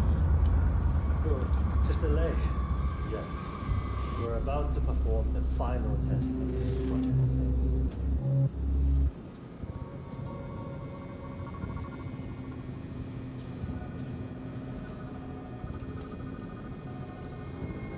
Sit and keep still. Ready when you are. Junli, let's start at 100% signal strength. No. I mean, no, there's no need. The subject is clean, cooperative. I was thinking 25% and then adjust if necessary. 60% is minimum. We'll get no motor control below, and I'm not wasting my time. But 60. Log concluding experiment H109 initiated. Run calibration 60%. signal strength 60% confirmed. H109 initiated. Load suggestion. Motor control. 44.1. Execute.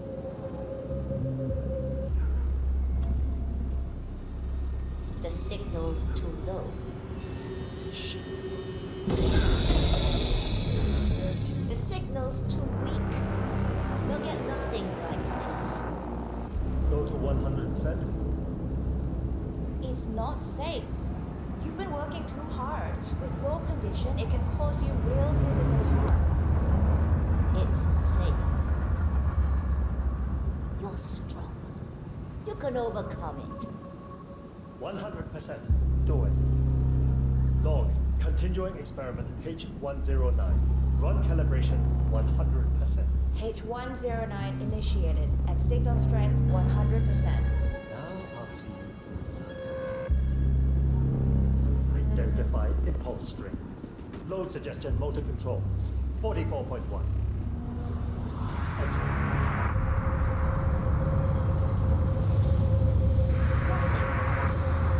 He is a string. Damn it. It's too low. He's got spirit. I can get to him. Just need to focus. Abort! You're going too far. No, he's on the verge to break him. Go higher. It'll kill him. It's already way beyond reasonable intensity. This subject is abnormally resistant. He's been much more harsh. Nothing worth shit ever came to be without pain. I'm calling it quits, Hush. You need rest. Okay. A short break. I'll return with a clear head. God damn that assistant. If they'd up the signal, it will kill him.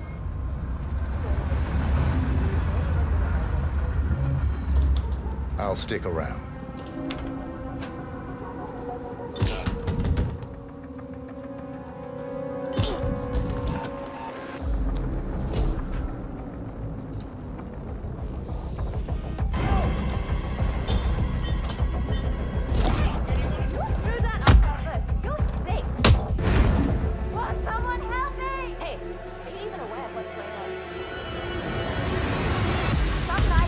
You got the bastard, Hush.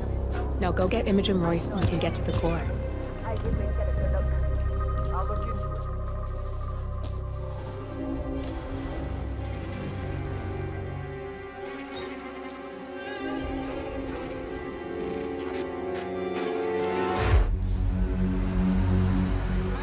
Please acknowledge. Come in.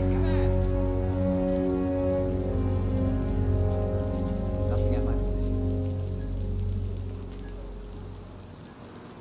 Hey, come out and we'll talk.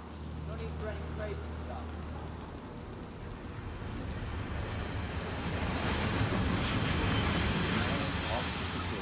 Out.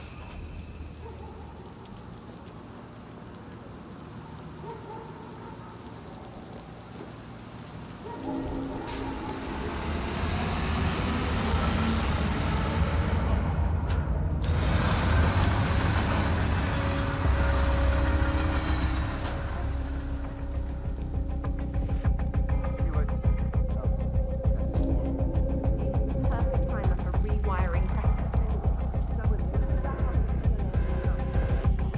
Event horizon, here we go. But I have my idea.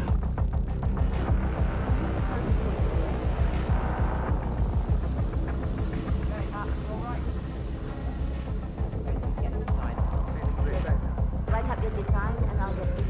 Okay. Get up now. It's over. The other way.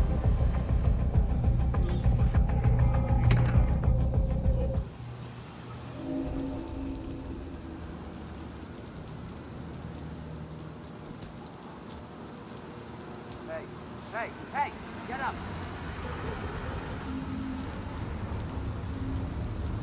You all right there? Coming to? Get him next time, right?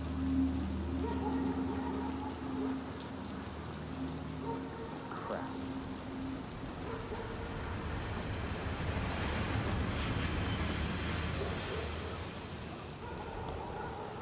No, I enjoyed it. Me too. Yeah, that last guy wouldn't shut up about the experiments. That was like an hour.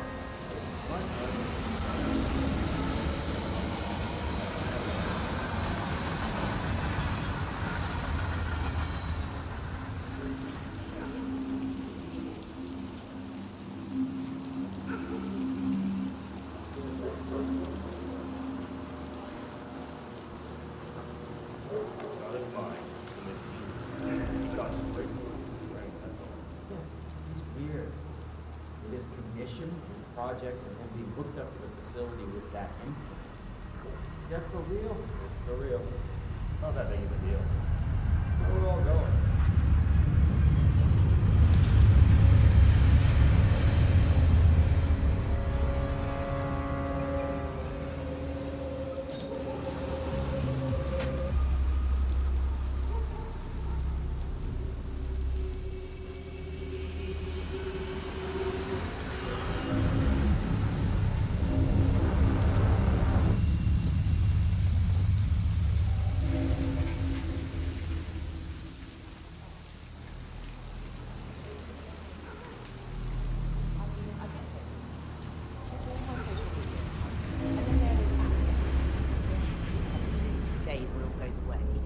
send an old friend with you.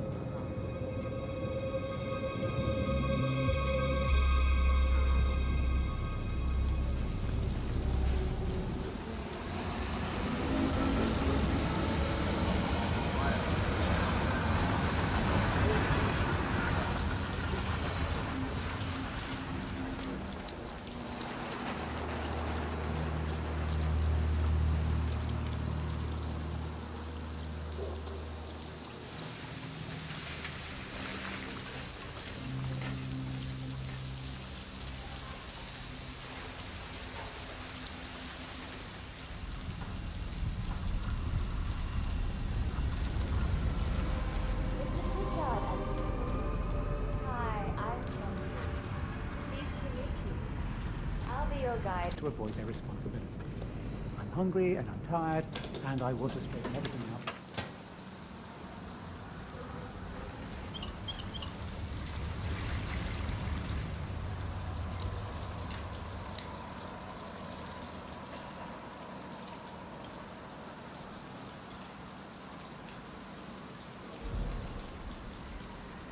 The people you want to get the tour is procedure. Please leave it up before you come and find me.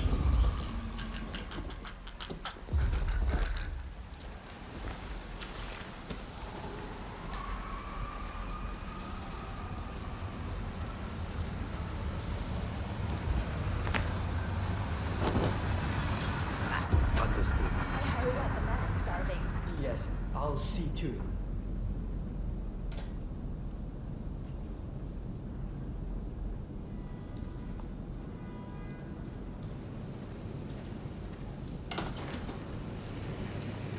Quiet. Get that order ready. Yes, I'm working on it. No, I'm not meeting him at the apartment. He went straight to Find your inner zen. We're hungry after 9 Close hours. your eyes and I'll give you focus the your tour. mind on the discretion bonus on the paycheck. I'll give you updates. Sure thing.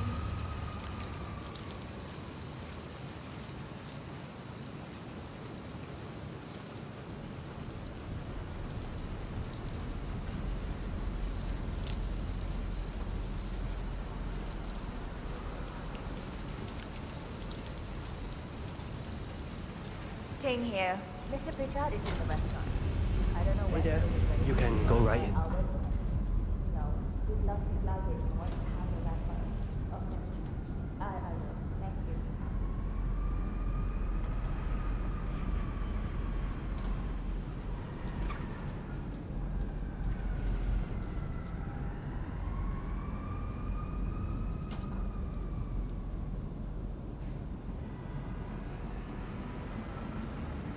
Find your inner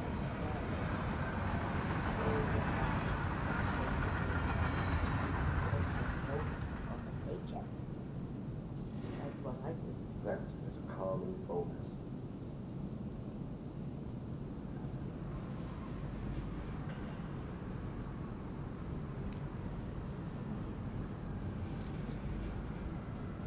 Yes, hello. I'm calling to get an update on my missing luggage. No, I will not hold. Oh, for God's sake! Hello. Yes. Do you have the missing luggage? Good. I need to know when I can expect you to have my missing luggage found.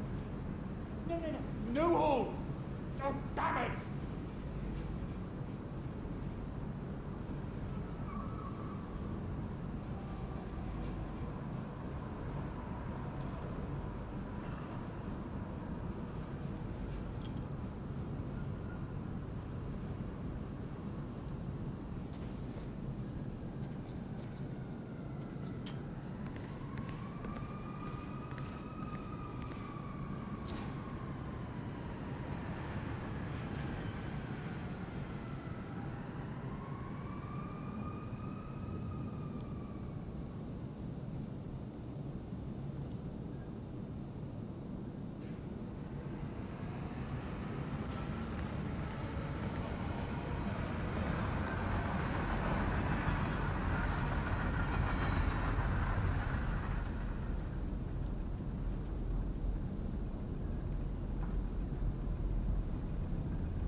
food looks great. Can't wait.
Good evening. Mom, you can't call me when I'm ready to inspect the facility now. Good. I hope you enjoyed the food. Did you bring the P-41 you left for you in the apartment? Yes, I have everything I need. Good. Let's continue the tour. Continue, you may say. We haven't even started the tour yet. But we have. Without you even noticing it, Mr. Pritchard. Invisibility is the best security there is. You see, the restaurant is in fact a front that lets all ICA personnel arrive unseen. Who notices a dumpling cook on his way to work? Dressing the part takes you a long way. ICA guarantees absolute discretion to all clients. We take that promise very seriously, as you will see on all steps of the tour.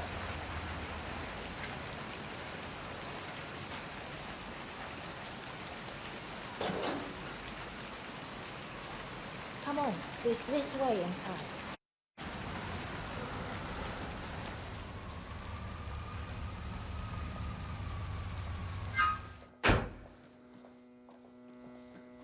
Doesn't look like much, does it? Ms. Chen and visitor, welcome. Please report to security desk for visitor sign. Then. Will do. I know the facility AI is really looking out for us. And we're is a self-contained modular build that can be disassembled and removed in less than 12 hours if we are compromised. No trace forever here. I agree. Leaving no trace behind is the only sensible MO. The outside shell is a building marked for demolition. We put a hold on it with City Fanning, a deliberate misplacement of the orders, but have people in place to rectify that. At first shift, City Construction will move in. Our policy around ICA personnel is that they are a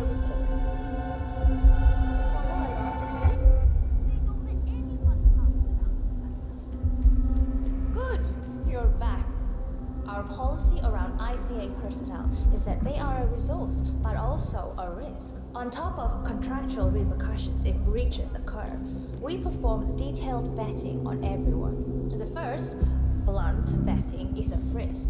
We have, of course, never had any employees trying to bring unauthorized weapons inside the facility, but we do consider the step important. I'll need to start the setup of your visitor security clearance here, Mr. Pritchard. I need your P-41 to start the clearance procedure. Thanks. I'll get the procedure started. It'll just be a few moments, so feel free to have a look around. I'll meet you on the other side of the frisk. Naturally, you'll have to be frisked today, like sir. everyone else. No exceptions, Mr. Pritchard. I will have to pad you down if you're coming this way, sir. Yeah, feels good, huh? Yeah, I bet it does there, cue ball. Right, that's it. Keep moving, please.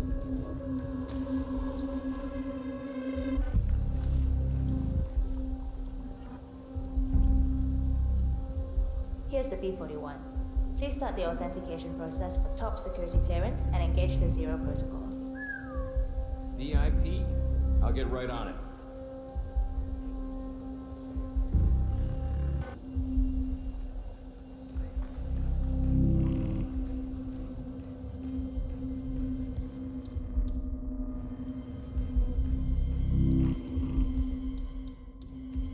There's no way you're getting through that door 47. It only opens for people with an authentic security clearance. The signal is encrypted. Without a dongle, we can't hack it. It will take a little while since you're covered by the Zero protocol. All your data will be encrypted and inaccessible without your authorization. Only facility AI will use it for ID analysis. Fully anonymized, of course. But we can go a few more steps on the tour while it's validating. ID analysis? What the hell does that mean? Give me a minute. I'll try to find out. As I said, personnel is the greatest asset, but also the greatest risk of the ICA. The work we do here exerts high-level pressure on our employees, and there is no room for mistakes. We perform a daily, multi-layered, full-body scan to guarantee that no employee will act erratically because of PTSD or other mental issues, drug use, physical health issues, external pressure, or moral hesitancy. The scan only takes a few seconds. Let's step inside.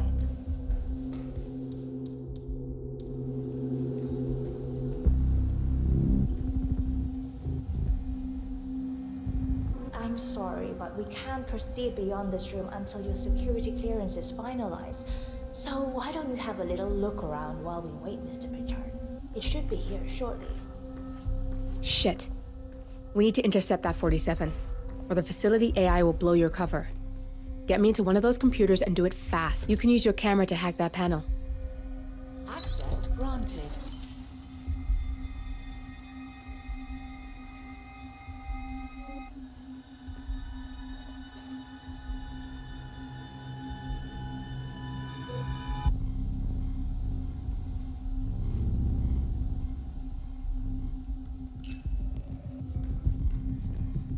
Good, I'm in.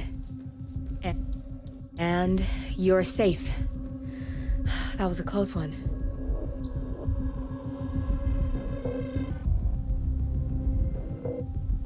Perfect timing. Your clearance just came through. Let's continue. Come on, it's this way inside. So, as you see, we are very serious about security. What we protect is, after all, core to all ICA operations. We, and we alone, store all legal work, contracts, target profiles, employee files, contract documentation and validation, and so forth. Furthermore, we handle all current operations, effectuate logistics of personnel and equipment. Our analysts do the client vetting, target profiles, and of course offer real-time contract support to handlers and operatives. Storage and transmission of sensitive information like that takes constant vigilance to keep safe. We have a team of engineers solely dedicated to that task, and on top of that, we have a dual human authentication process set up. All access and alterations to the source are authenticated by hush and voice through their implants. I believe that's all. Oh, good. There she is. Hi, Imogen Royce. I've been looking forward to meeting you. Likewise.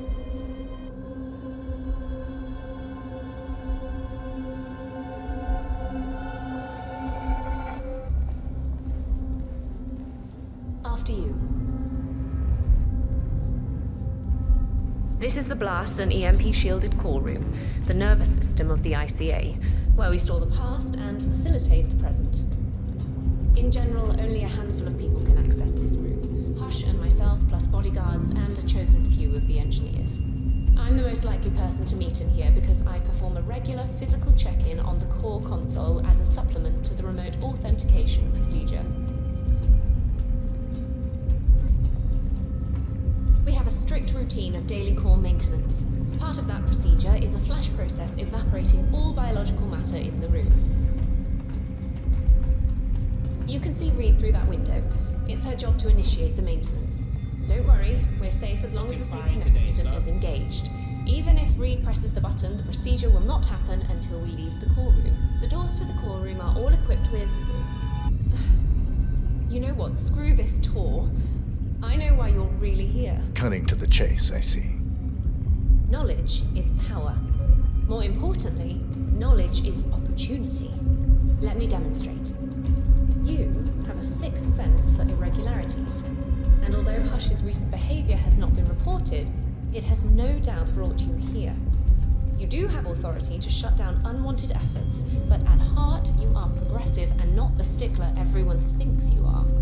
You have sway with the board, and as I see it, your opinion is now what decides my future and the future of the ICA. So here we go. Imagine this. Having a time schedule on a target with minute details on locations, durations, and purpose. A detailed layout of a target's actions within a defined time frame. That would transform a contract into a surgical dance of precision. No mess, no fuss, low cost. Just how I like it. I've been working on a prediction algorithm based on a combination of big data analysis and micro-targeted surveillance of defining target markers. And my results are astounding. All this state-of-the-art is nothing but heavy old-fashioned machinery compared to what I offer. Analysts preparing detailed files, dedicating days, weeks to prepare our contracts, gone. Handlers and analysts supporting our operatives during missions, gone. Teams for cleanup and media manipulation in the rare case something unforeseen does happen, all of it, gone. I asked you to imagine that scenario. But what good is imagination when you can see it with your own eyes? I've set up a little demonstration for you. 3 employees, unaware that I can accurately predict their behavior.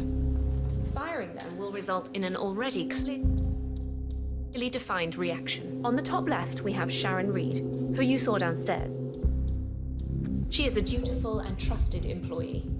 If she is to be fired, my algorithm predicts with a certainty of 97.8% that she will finish up her most important tasks before she leaves the building. Specifically, she will press the maintenance button within 11 seconds. Jeremy Bolt, the guard in the lower left, is as tough as nails when on duty, but in private, he's a real mummy's boy. If fired, he will immediately call his mother and, at her advice, seek out who he considers his best friend for support. My personal guard as it stands. Me? Really? Well, that explains why he's always next to me at lunch. At the top right, you see Alicia Reynolds. Bright and very passionate about her job. However, if she's not allowed to enjoy her results, no one is. Specifically, that means she will try to enter the core room and disable the safety mechanism. I'll leave you to consider your choice of who you want me to use for the demonstration. Just let the guard outside the door know when you're ready, and I'll be right back. I will have a closer look. Maybe your project could play a part in the future of the ICA. Just let the guard outside the door know when you're ready, and I'll be right back. Oh, and if you decide to leave the room, a guard will escort you around. Safety protocol. Thought I'd just mention it.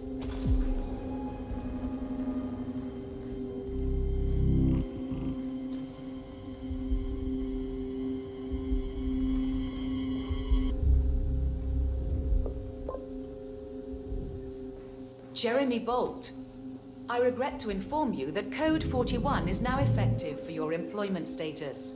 Thank you for your service. Code 41 is confirmed effective for your employment status.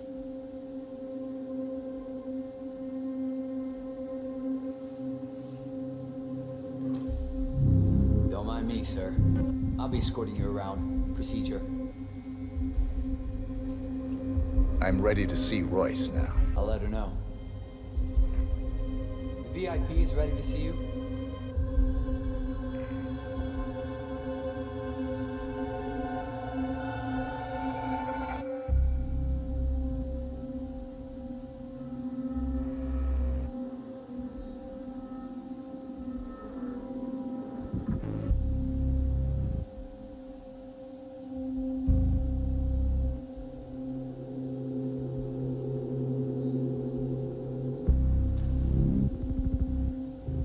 You've had a closer look and made your choice of who to let go? I have. I'll let you have the honors and be the one to perform the demonstration.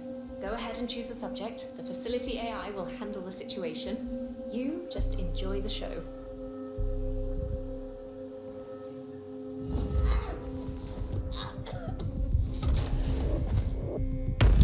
Both targets down, good.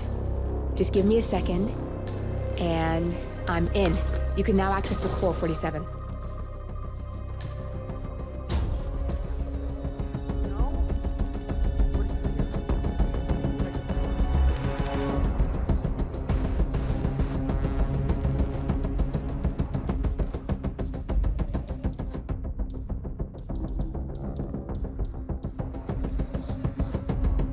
Security protocol overruled. Security protocol overruled. Good, you're alone. I'm sealing the room and dimming the windows 47. No need to worry about intruders.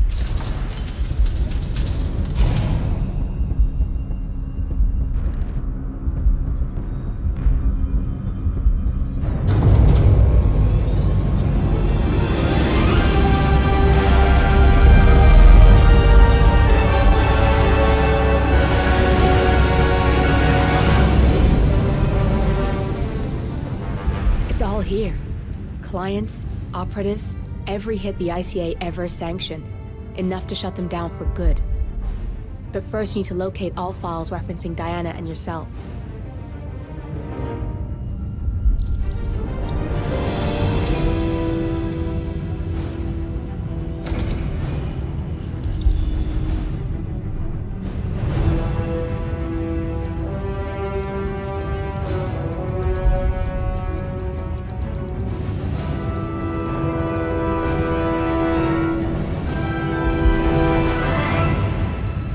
Tell me, what did it feel like?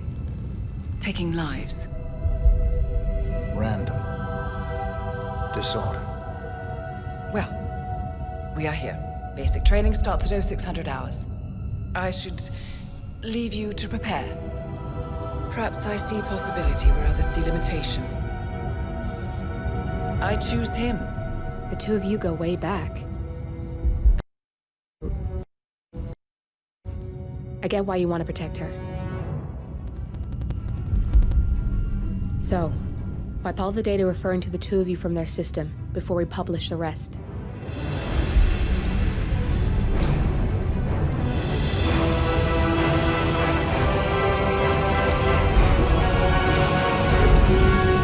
Okay, good. I've set up a link to an information nonprofit site. When you press that button, it's up there and the whole world will know. There's no undo 47. This will shut the ICA down for good. You really okay with this? It's who you've been for so long. Maybe it's time for a change. I'll just return things to normal. No need to alert them we were here prematurely. Detected. Shit! I missed that. We're blown 47. I can hold the doors for a little while. Use the vents to get out. Go, now! All personnel. Breach protocol initiated. This is bad. That means they'll shoot on sight. I'm gonna create some havoc, 47. Make the core melt down. Maybe we'll divert their attention a bit. Warning. Core overheating. Warning. Core shut down. Temperature critical. Warning. Fire detected.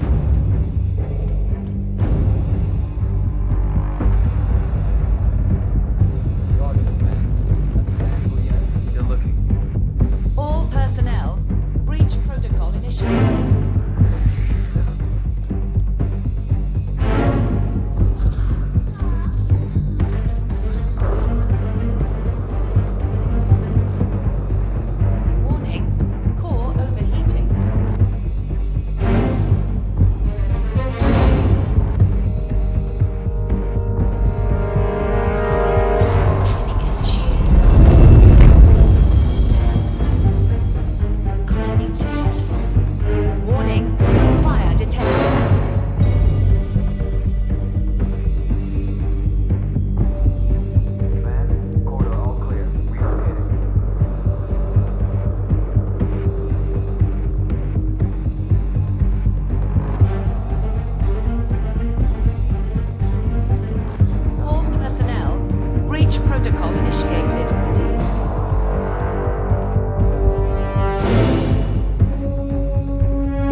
Shit.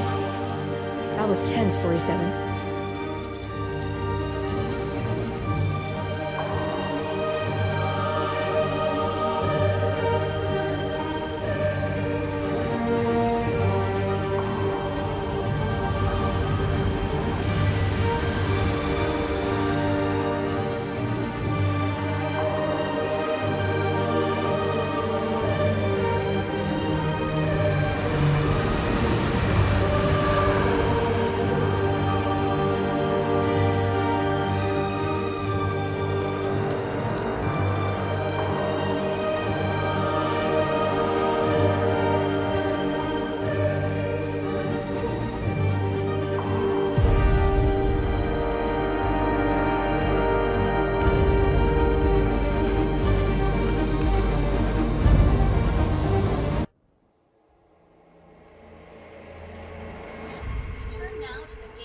Bombshell causing shockwaves across the world. The so-called ICA files. The disclosure of... You win. So, what happens now? The ball's in your court, Miss Burnwood. I do have other candidates, you know. Most of whom have never tied me to a chair. You've seen the news. That was 47 acting on his own. He is untethered. He is unstoppable, and he cannot be bargained with. He will find you, Mr. Edwards, and I'm the only chance you've got. I'm listening. 47 has one weakness. Me.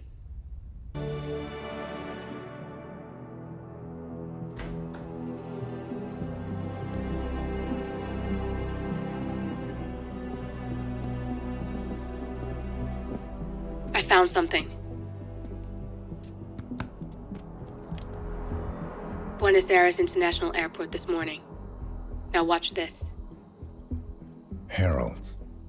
Trail ends at the airport, but turns out that a top Providence operative owns a vineyard in the area. Don Yates, of infamous New York law firm Morgan, Yates & Cohn. And get this, is hosting his retirement party today. She's infiltrated them. She's sending a message. She needs my help. Could have fooled me. You don't know her. Anyway, if you're going after her, you'll need to deal with the Herald. Her name's Tamara Vidal, former CIA asset and political firebrand. She's a master of surveillance and the Constant's most trusted aide. She'll have eyes everywhere. You won't get far as long as she's in the game. Why are you telling me this? I thought you were out. Yeah. Old habits, I guess. Anyway, I need to go. See you around, 47. No, you won't.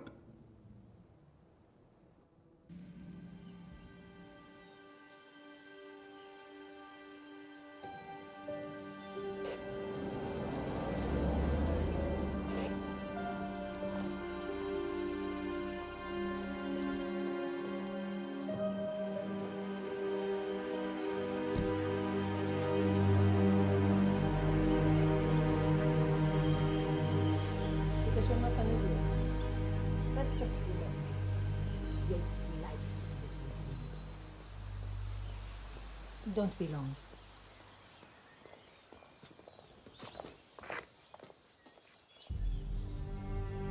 You got my message.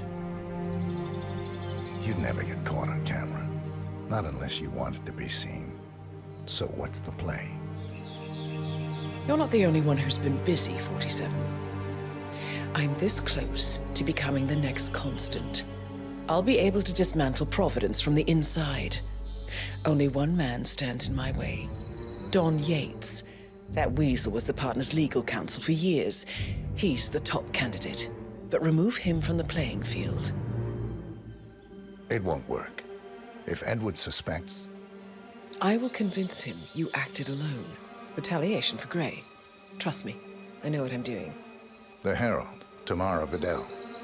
She has eyes everywhere, and they're all fixed on you. The plan won't work unless we take her out. She never leaves my side for long. Whatever your plan is, I'll help you if I can. You're sure about this? As sure as I'll ever be.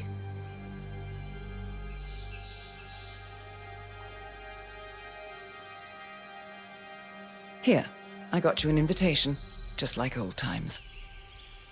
Come find me when it's done. Good luck, 47. Oh my gosh, be careful. The ground's super loose here. If we fall, we're going to seem like such idiots.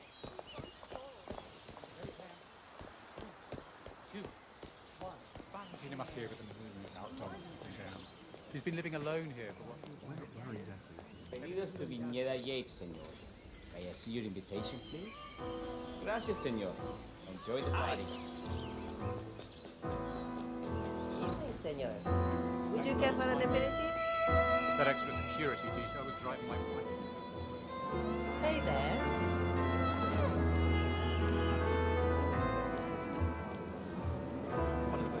That's Yates fixing from a new human. That? Corvo's got a message from the boss. Let me guess, the Burnwood. That's right. Yates has arranged for the chief winemaker to take Burnwood and Tamara Vidal on a grand tour of the estate. Wants you to tag along. Not for my sparkling personality. This Burnwood will mature as his panties in a twist when what the deal is. Yates' business is his business. Just get yourself ready and sign into the visitor center. Oh, have a drink on my behalf. I don't drink. It makes me sentimental.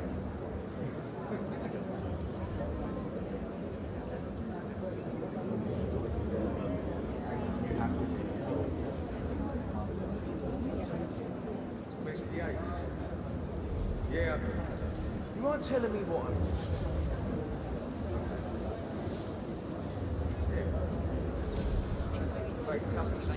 Inexplicably dropping dead. Who were they again? A couple of old money scions. PIGRO. So you're not sure? Does that mean there's a plan A? One where I don't stand a 50-50 chance of getting caught? I mean, you do realise the risk, of course. Broad daylight, workers around. Who exactly is? These majestic plains were my favorite, and the garden near the city is a mantle of my ancestors. But if I'm going to be one of these heralds, you need to start Caution letting and modesty has never been on Yates' style. Did you see the wine list? I'm more of a beer man myself, but if Yates wants to bring the heralds closer together and play the modern boss, I don't actually mind. It's never framed an Edwards urban always legend. was a bit of a... Plus, he has good reason to be confident. He is Edward's closest legal advisor. Not even Thomas Cross or Eugene Cobb had a direct line of contact. I'd say Yates is at the top of a very short list. So, how do you feel about Burnwood? How do you think? She and her friends killed Salazati. Cassidy probably brought this. How does she see Harold? But on the other hand, people defend all the time, and she's most certainly qualified. True. The conscript knows what he does. What?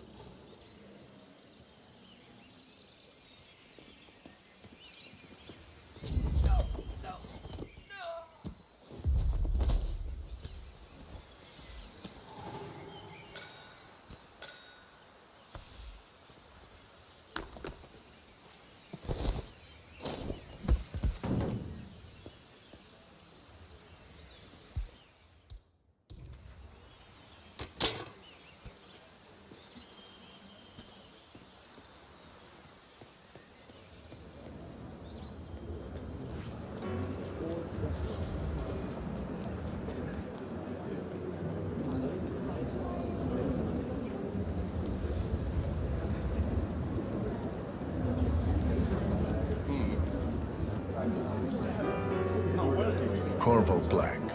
I'm on the tour. Right, Mr. Black. Welcome. Miss Burnwood and Miss Vidal will meet you down by the wine fields. I trust you know the way. I can find my way around. Enjoy the tour.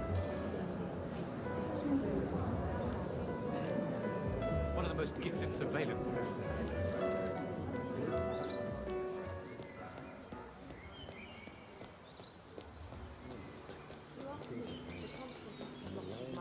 Burnwood was in league with Grey. She's responsible for killing how many of our people? These majestic plains were my favorite, and the garden... Over here. You two must be Burnwood and Vidal. And you must be Yates's garbage man. Sorry, but I didn't catch your name. This is Corvo Black, Tamara. He's a ICA regular. I only work with the best. Well, we're all here, it seems. Except for our guide, the chief winemaker. Looks like we're stuck here until someone fetches him. Mr. Black, I'm looking in your direction. Hold on. I'll track him down. Attaboy. Do try and bring him back in one piece. Counterintuitive as that may be. That was a bit rude. Yes, yes it was. Johannesburg. From that smirk of yours. Decades I served the law. Now, I serve something far grander. I serve the land. And the land of Mendoza long What? What is it now? What? You have some guests waiting. Senor Yates wanted you to get your grandchildren. Remember? If I don't have more important things than making Yates socialize with, it's only harvest season. That is what he says, Patron. Big shot New York lawyer like that. You want to get on that side? Well, I'm not going anywhere until I have decided to focus. Bring me the 3 Malbec grapes. Yates doesn't like how I prioritize. He can weigh me down with concrete. He told me of a bridge. How's that? 3 grapes, was it? I guess I could do that.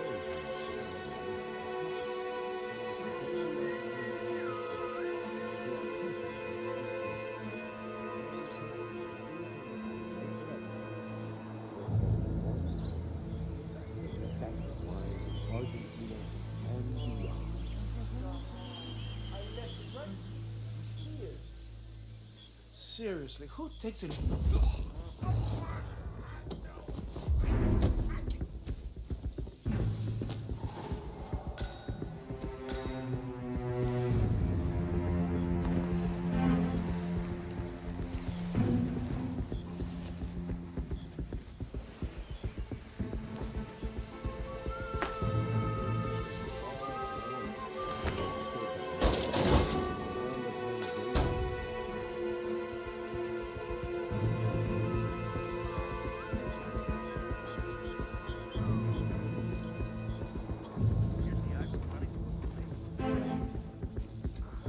Yeah, hey.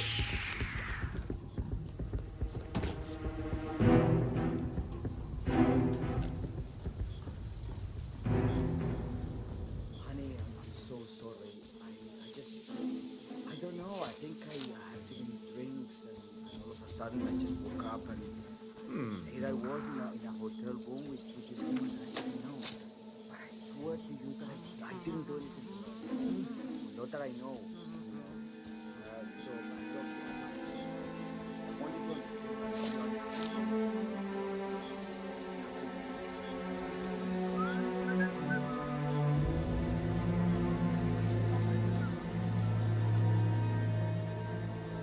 Mr. Vargas, I have the 3 grapes you requested. Yes, good. Bring him here.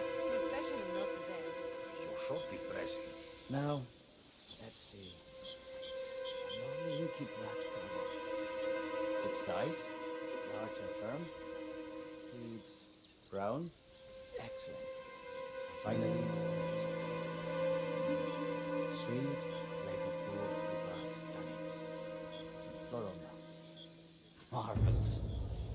Why, I say these grapes are ripe for harvest. Inform the workers, would you, Ramon? I have a 30 minutes. Will do.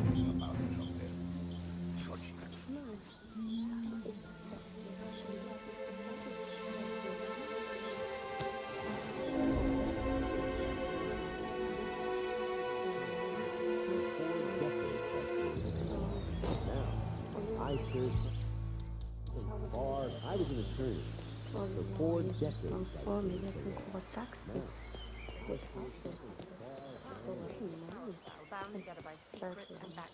Ah, my fellow wine lovers.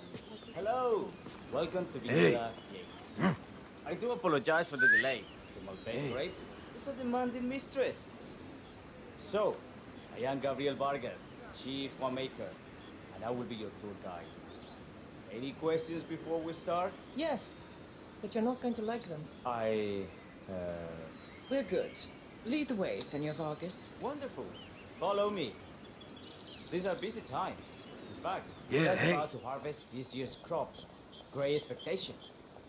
So how do you like Argentina? Like everywhere else. Full of Americans. First stop on the tour is the production floor, where our prize-winning Malbec grapes are processed. We insist on distilling every grape by hand, which means that during harvest season, the grapes don't tend to pile up. Luckily, we have plenty of storage space. Our equipment is state-of-the-art, including an industrial-sized freezer unit, and last but not least, our trusty grape crusher. Interesting. Wouldn't you say, Mr. Black? Follow me, please.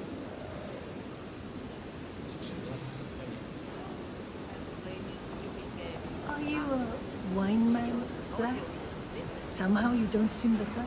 Oh, I believe Mr. Black here is something of a jack of all trades. Isn't that so? I dabble. I see. I just thought Yates might be sending a message. My mistake. So, have any of you been to our vineyard before? Only on business. Next on our tour is the fermentation atrium. The wine goes through its primary stage of fermentation. In these big open tanks, yeast converts the sugars in the wine to alcohol, a process that lasts between 5 and 15 days. This is also where we squeeze the mass into a fine juice using our grape presser for the longer secondary stage of fermentation. Fascinating. Now, before we move on, do any of you have... I have a question. It's... perhaps we can take a closer look. Certainly. Lead the way.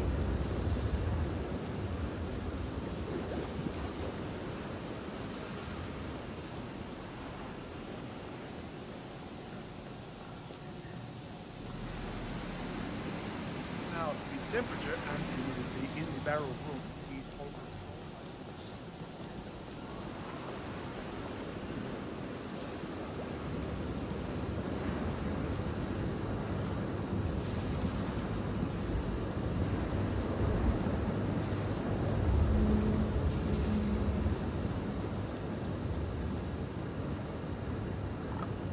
I'm interested in these containers.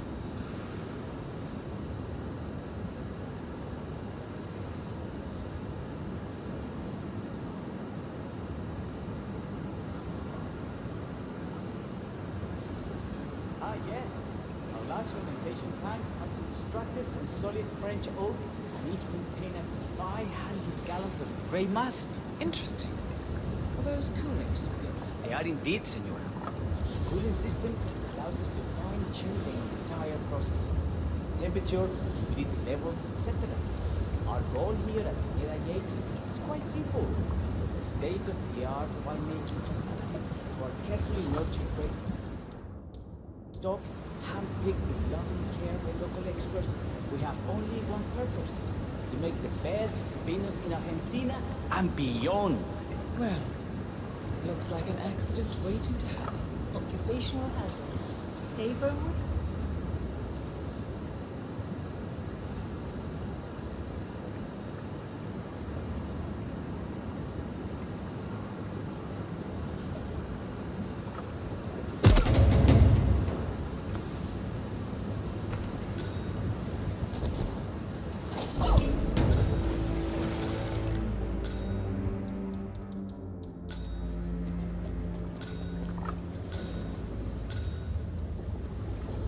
To your colleague? Urgent call. Something about work. I don't think she'll be coming back. Oh well. I'm sure she can find her way out. Let's proceed. Excelente. Let's continue to the barrel room. If you follow me. What's that?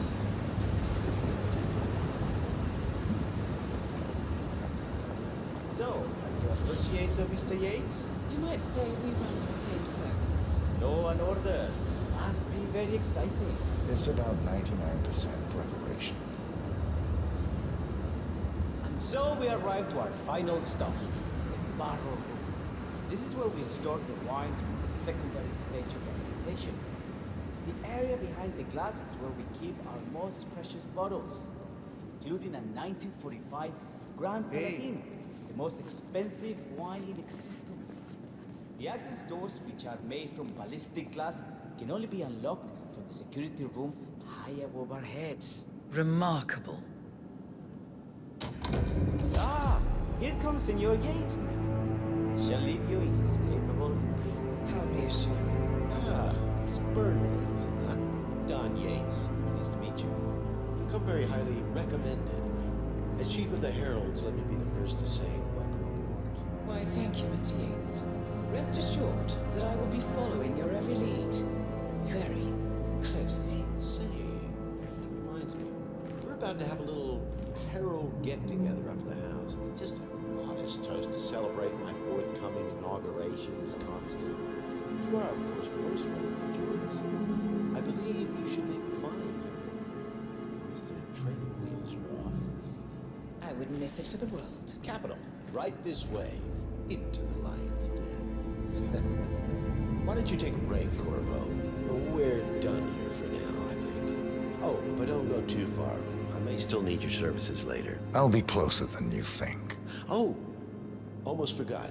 Cortazar, please nip down to the wine cellar and tell Mr. Flowers, the sommelier, to prep the 1945 Grand Paladin and bring it up to the house for our special occasion. Got it, Chief.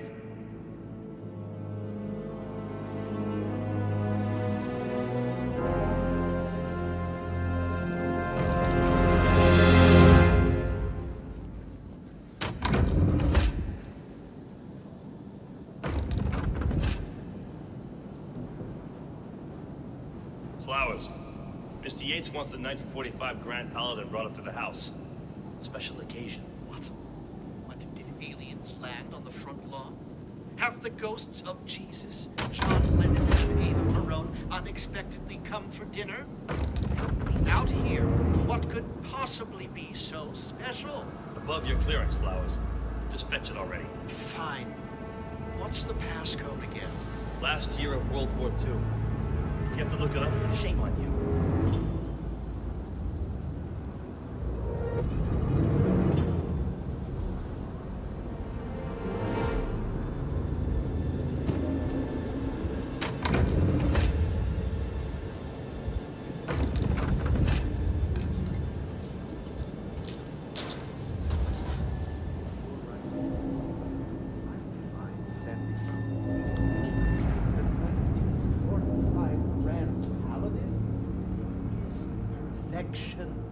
Irreplaceable. You don't drink the 1945 Grand Paladin any more than you would write a shopping list on the Mona Lisa. Men like Don Yates know the price of everything, but the value of nothing.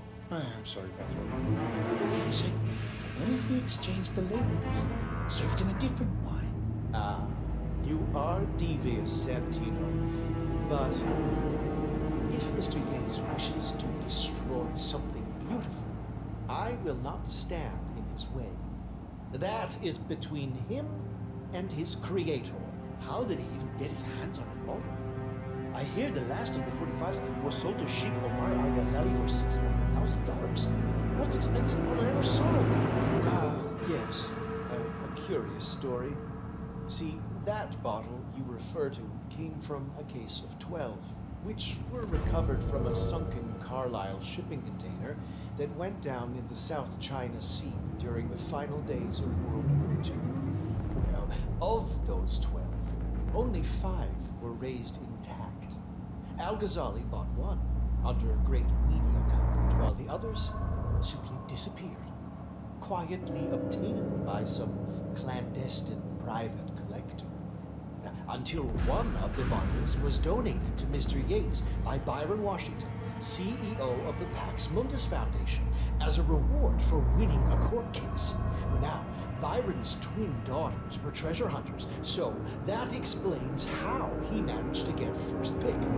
But you see, I was here when the bottle arrived, and the crate it arrived in bore a curious logo. Something called the Ark Society. Intriguing. Do you know what it means? Well, not a clue. And now, we will never know.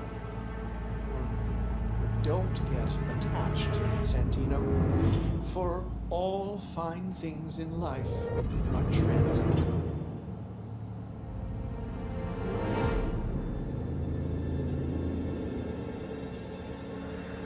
Wait!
Sir, I present to you the 1945 Grand Paladin. Huh.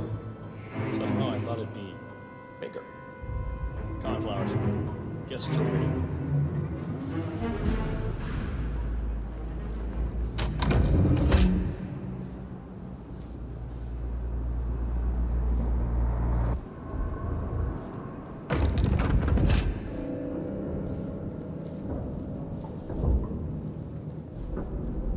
Go on, get yourself patted down.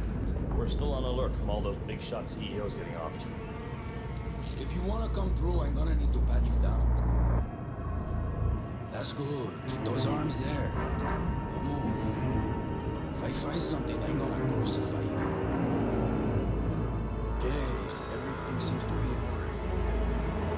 You'll get to step in, Holmes.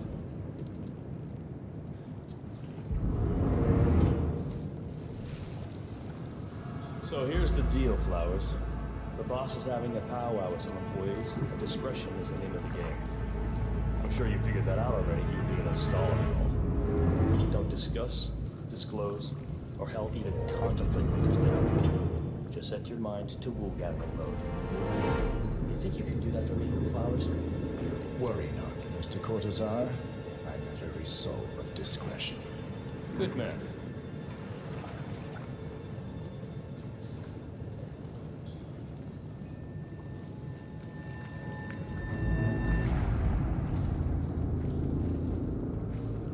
Already at it. Go on, place the wine on the table. I'll pour it. Decant. I have always considered their majesty unspoken heroes of Providence. The nerve.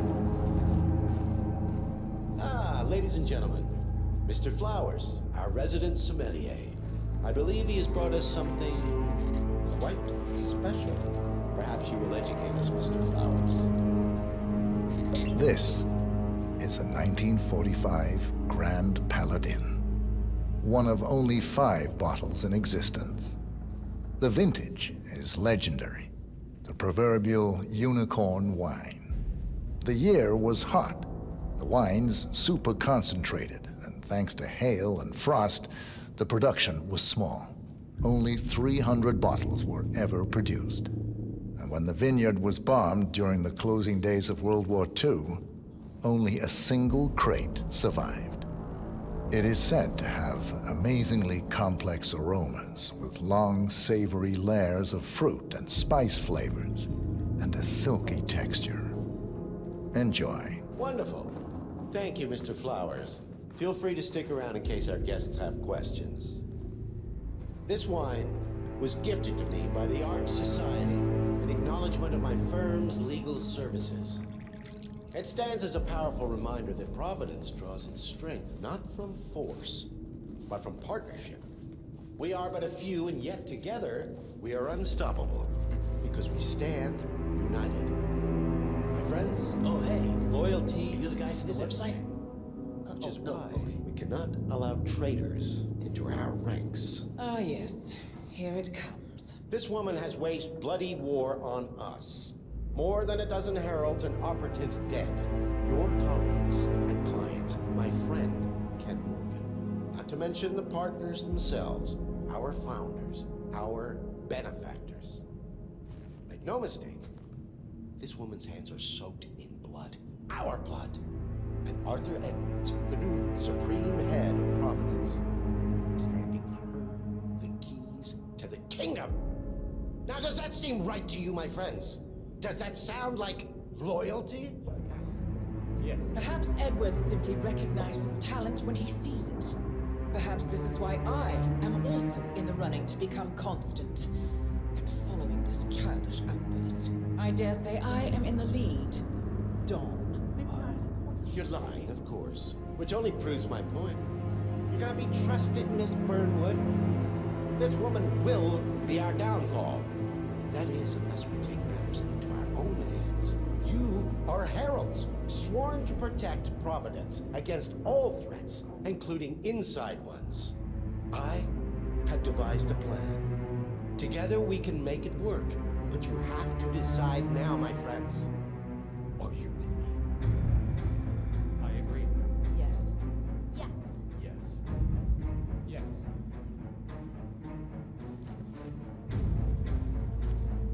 Escort Miss Burnwood to my office. I'll join you shortly.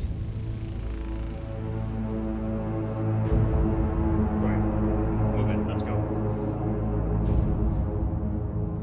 I'm warning you, Yates. This will not go your way.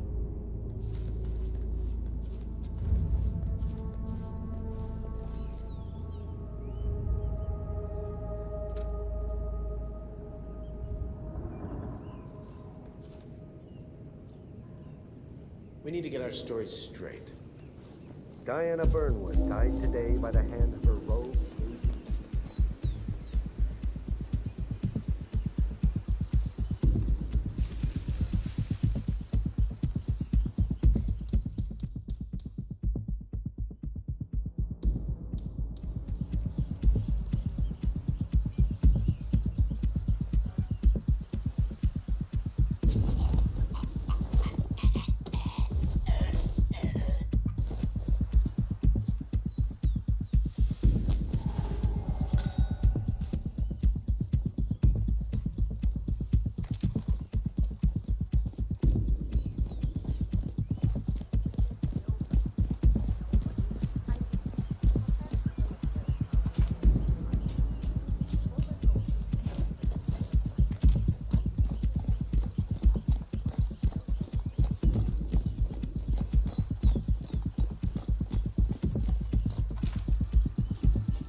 Told the guy, yeah. You're messing with me, man.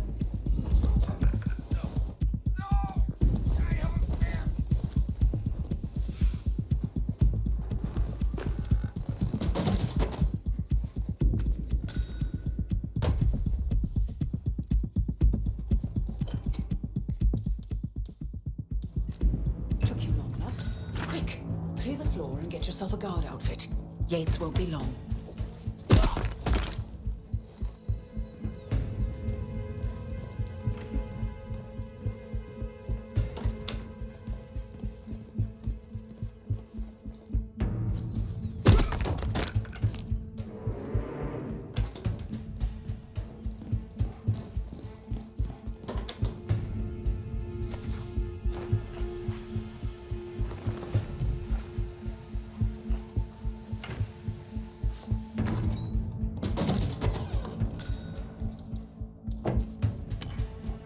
Good. I was beginning to worry. Were you? No. Listen up, 47. Yates will be here shortly. He'll have his thug courtesan do his dirty work, but he won't pass up on the chance for a good gloat and a monologue. So, private space?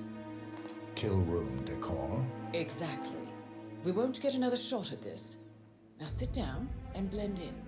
When I provide a distraction, you just be ready to move.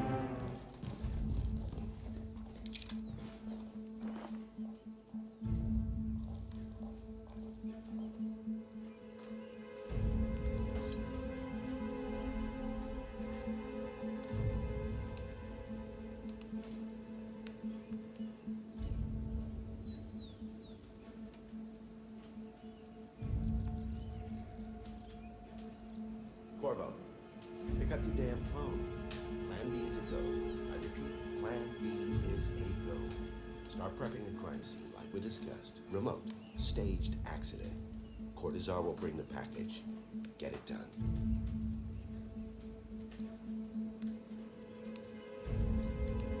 Miss Burnwood. You rolled out the red carpet just for me. Dawn, you shouldn't have. So confident, even in defeat. I suppose you're not used to danger, always safe behind your screens.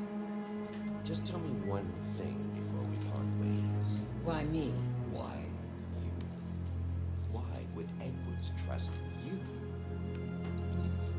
It will keep me awake at nights and I'm 65. I get up 4 times to piss as it is. Oh, it's simple, really. Edwards is proud. He considers himself the cleverest man alive, And yet we tricked him on Isle of Scale, and it's eating him up. He needs to win. Full, unequivocal victory.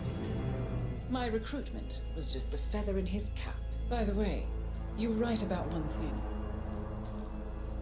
Yeah, I'm all ears.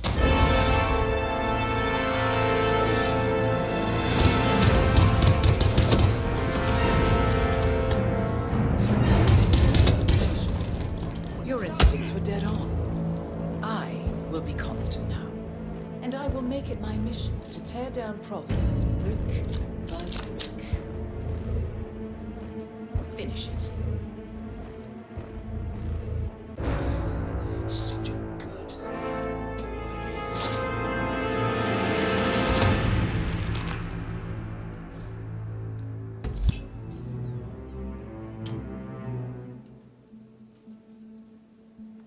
Well done, 47. Better get rid of the body. Won't be long before they come looking. When you're done, meet me on the dance floor. Oh, and dress appropriately.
It's done. Now what? Now, we strike at the heart. Edwards. You know how to find him, don't you? Why Edwards finds you, 47. He is untraceable, and he never lets you forget it. He is cocky, and that will be his downfall. What's the plan?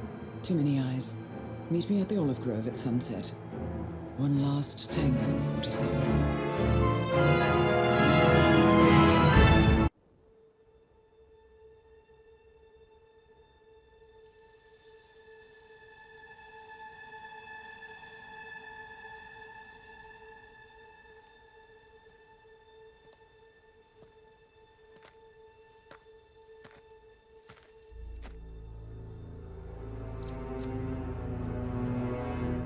How did you know? Your deal. That kind of power always comes with a price. What's yours? I think you know.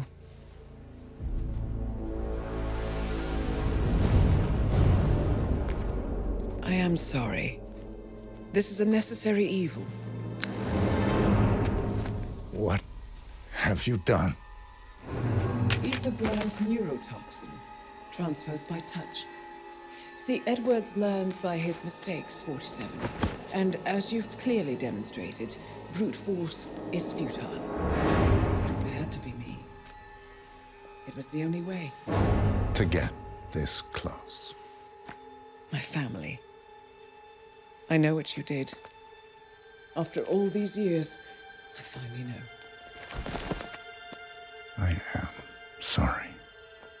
You didn't have a choice. I did. Providence used you, but I'm no better. All I saw was a blank slate, a weapon to wield. I told myself it was what you needed, but people aren't meant to be controlled. This is a kindness. Goodbye, Agent.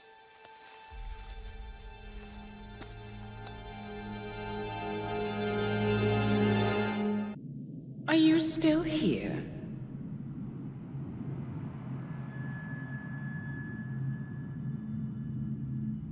still clinging on to your self-image.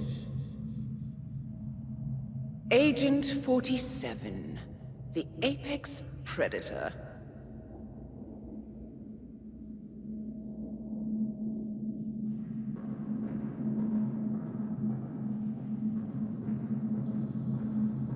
Always hiding behind the headlines.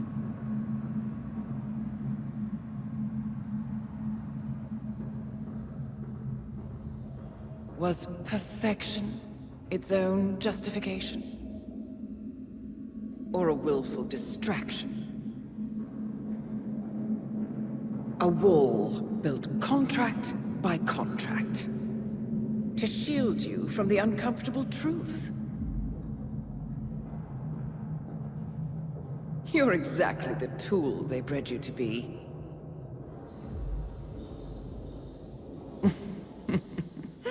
Quite a piece of work you are. How could you possibly function on your own? You never even had a name. Until I gave you one. That's him. Burnwood never ceases to surprise me. You really are a most singular individual. And to think she wanted me to put you down. Lucky for you, I never throw away anything useful. Prepare the serum. Forgetting's not so bad. You've done it before. What's he doing? Is he still looking at us? I'm afraid so. Poor sap just won't accept his days are done. Perhaps I should take him out to the woods and set him free. Oh, it's a classic.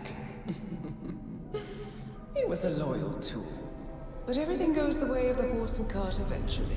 I couldn't agree more. Are you done? The toxins are playing into your fears. Don't let them. Come on. Gotta get your head straight.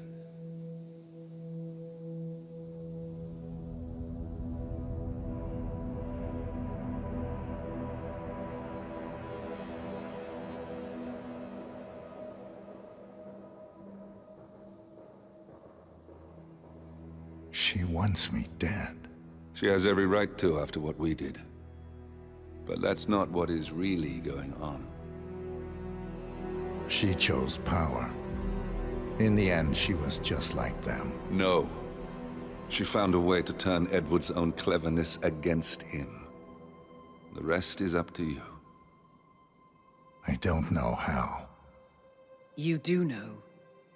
Diana! Coming! Once you dispose of Edwards, I will dismantle Providence from the top down. It will finally be over. All you have to do is embrace the past.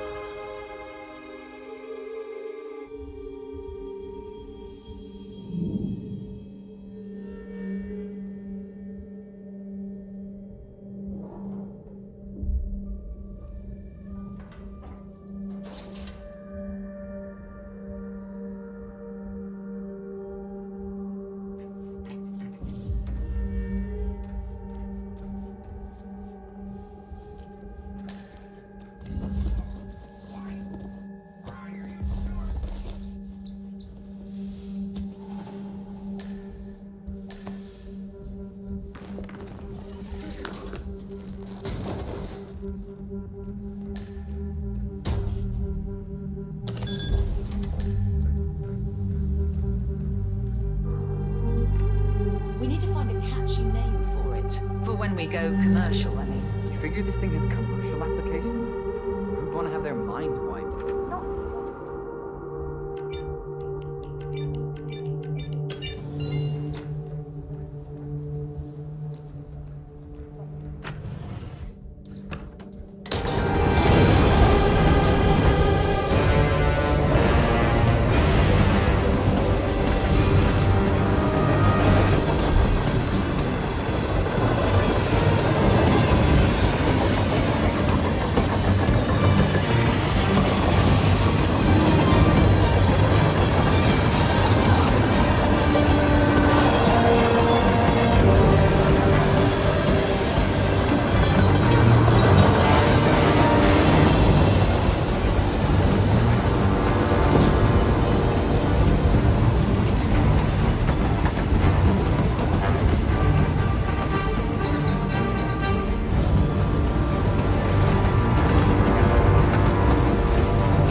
in Johannesburg, they're refitting the car.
Supposed to be exactly? The crane? It all looks the same, Blizzard. Nah, we're in Romania.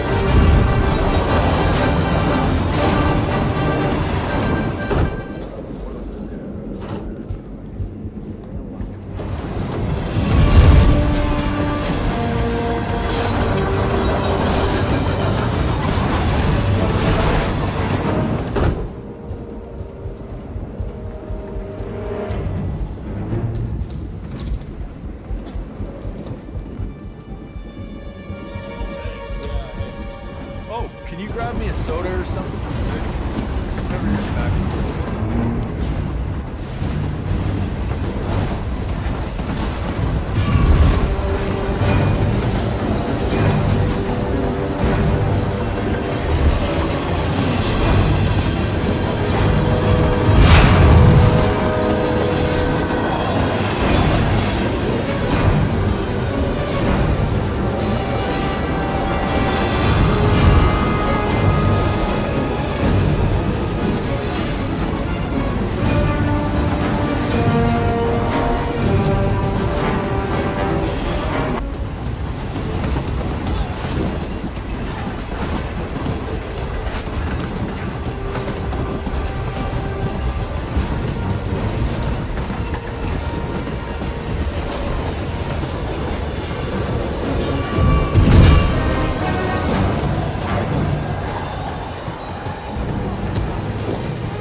suppose there's any point calling for help. No. Seems I brought this on myself. Well played, Miss Burnwood. Do you really think she'll be able to resist all that power? This is not how people work. She rejects the power, not the responsibility. You're making a mistake. It's mine to make. Oh. Forgive me, I seem to have, what were we talking about? Don't worry. We were done.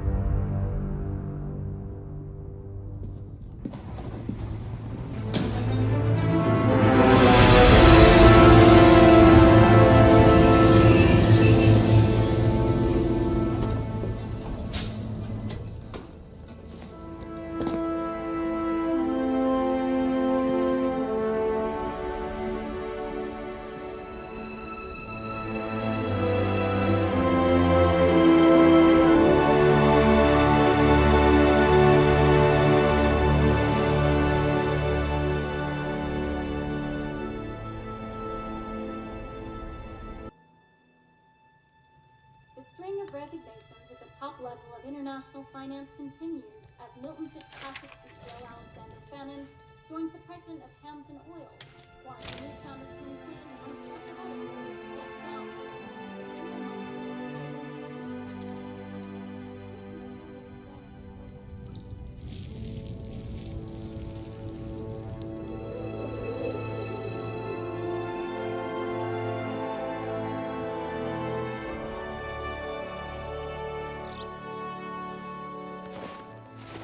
It's been a long time, Agent 47. That's not who I am anymore. The pact is done. The past, dead.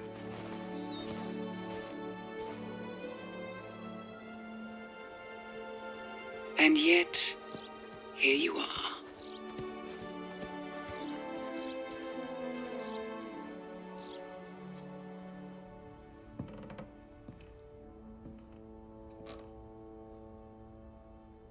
I choose this path because I can. There will always be people like them. So there will always be people like us. No one is untouchable. It's good to be back.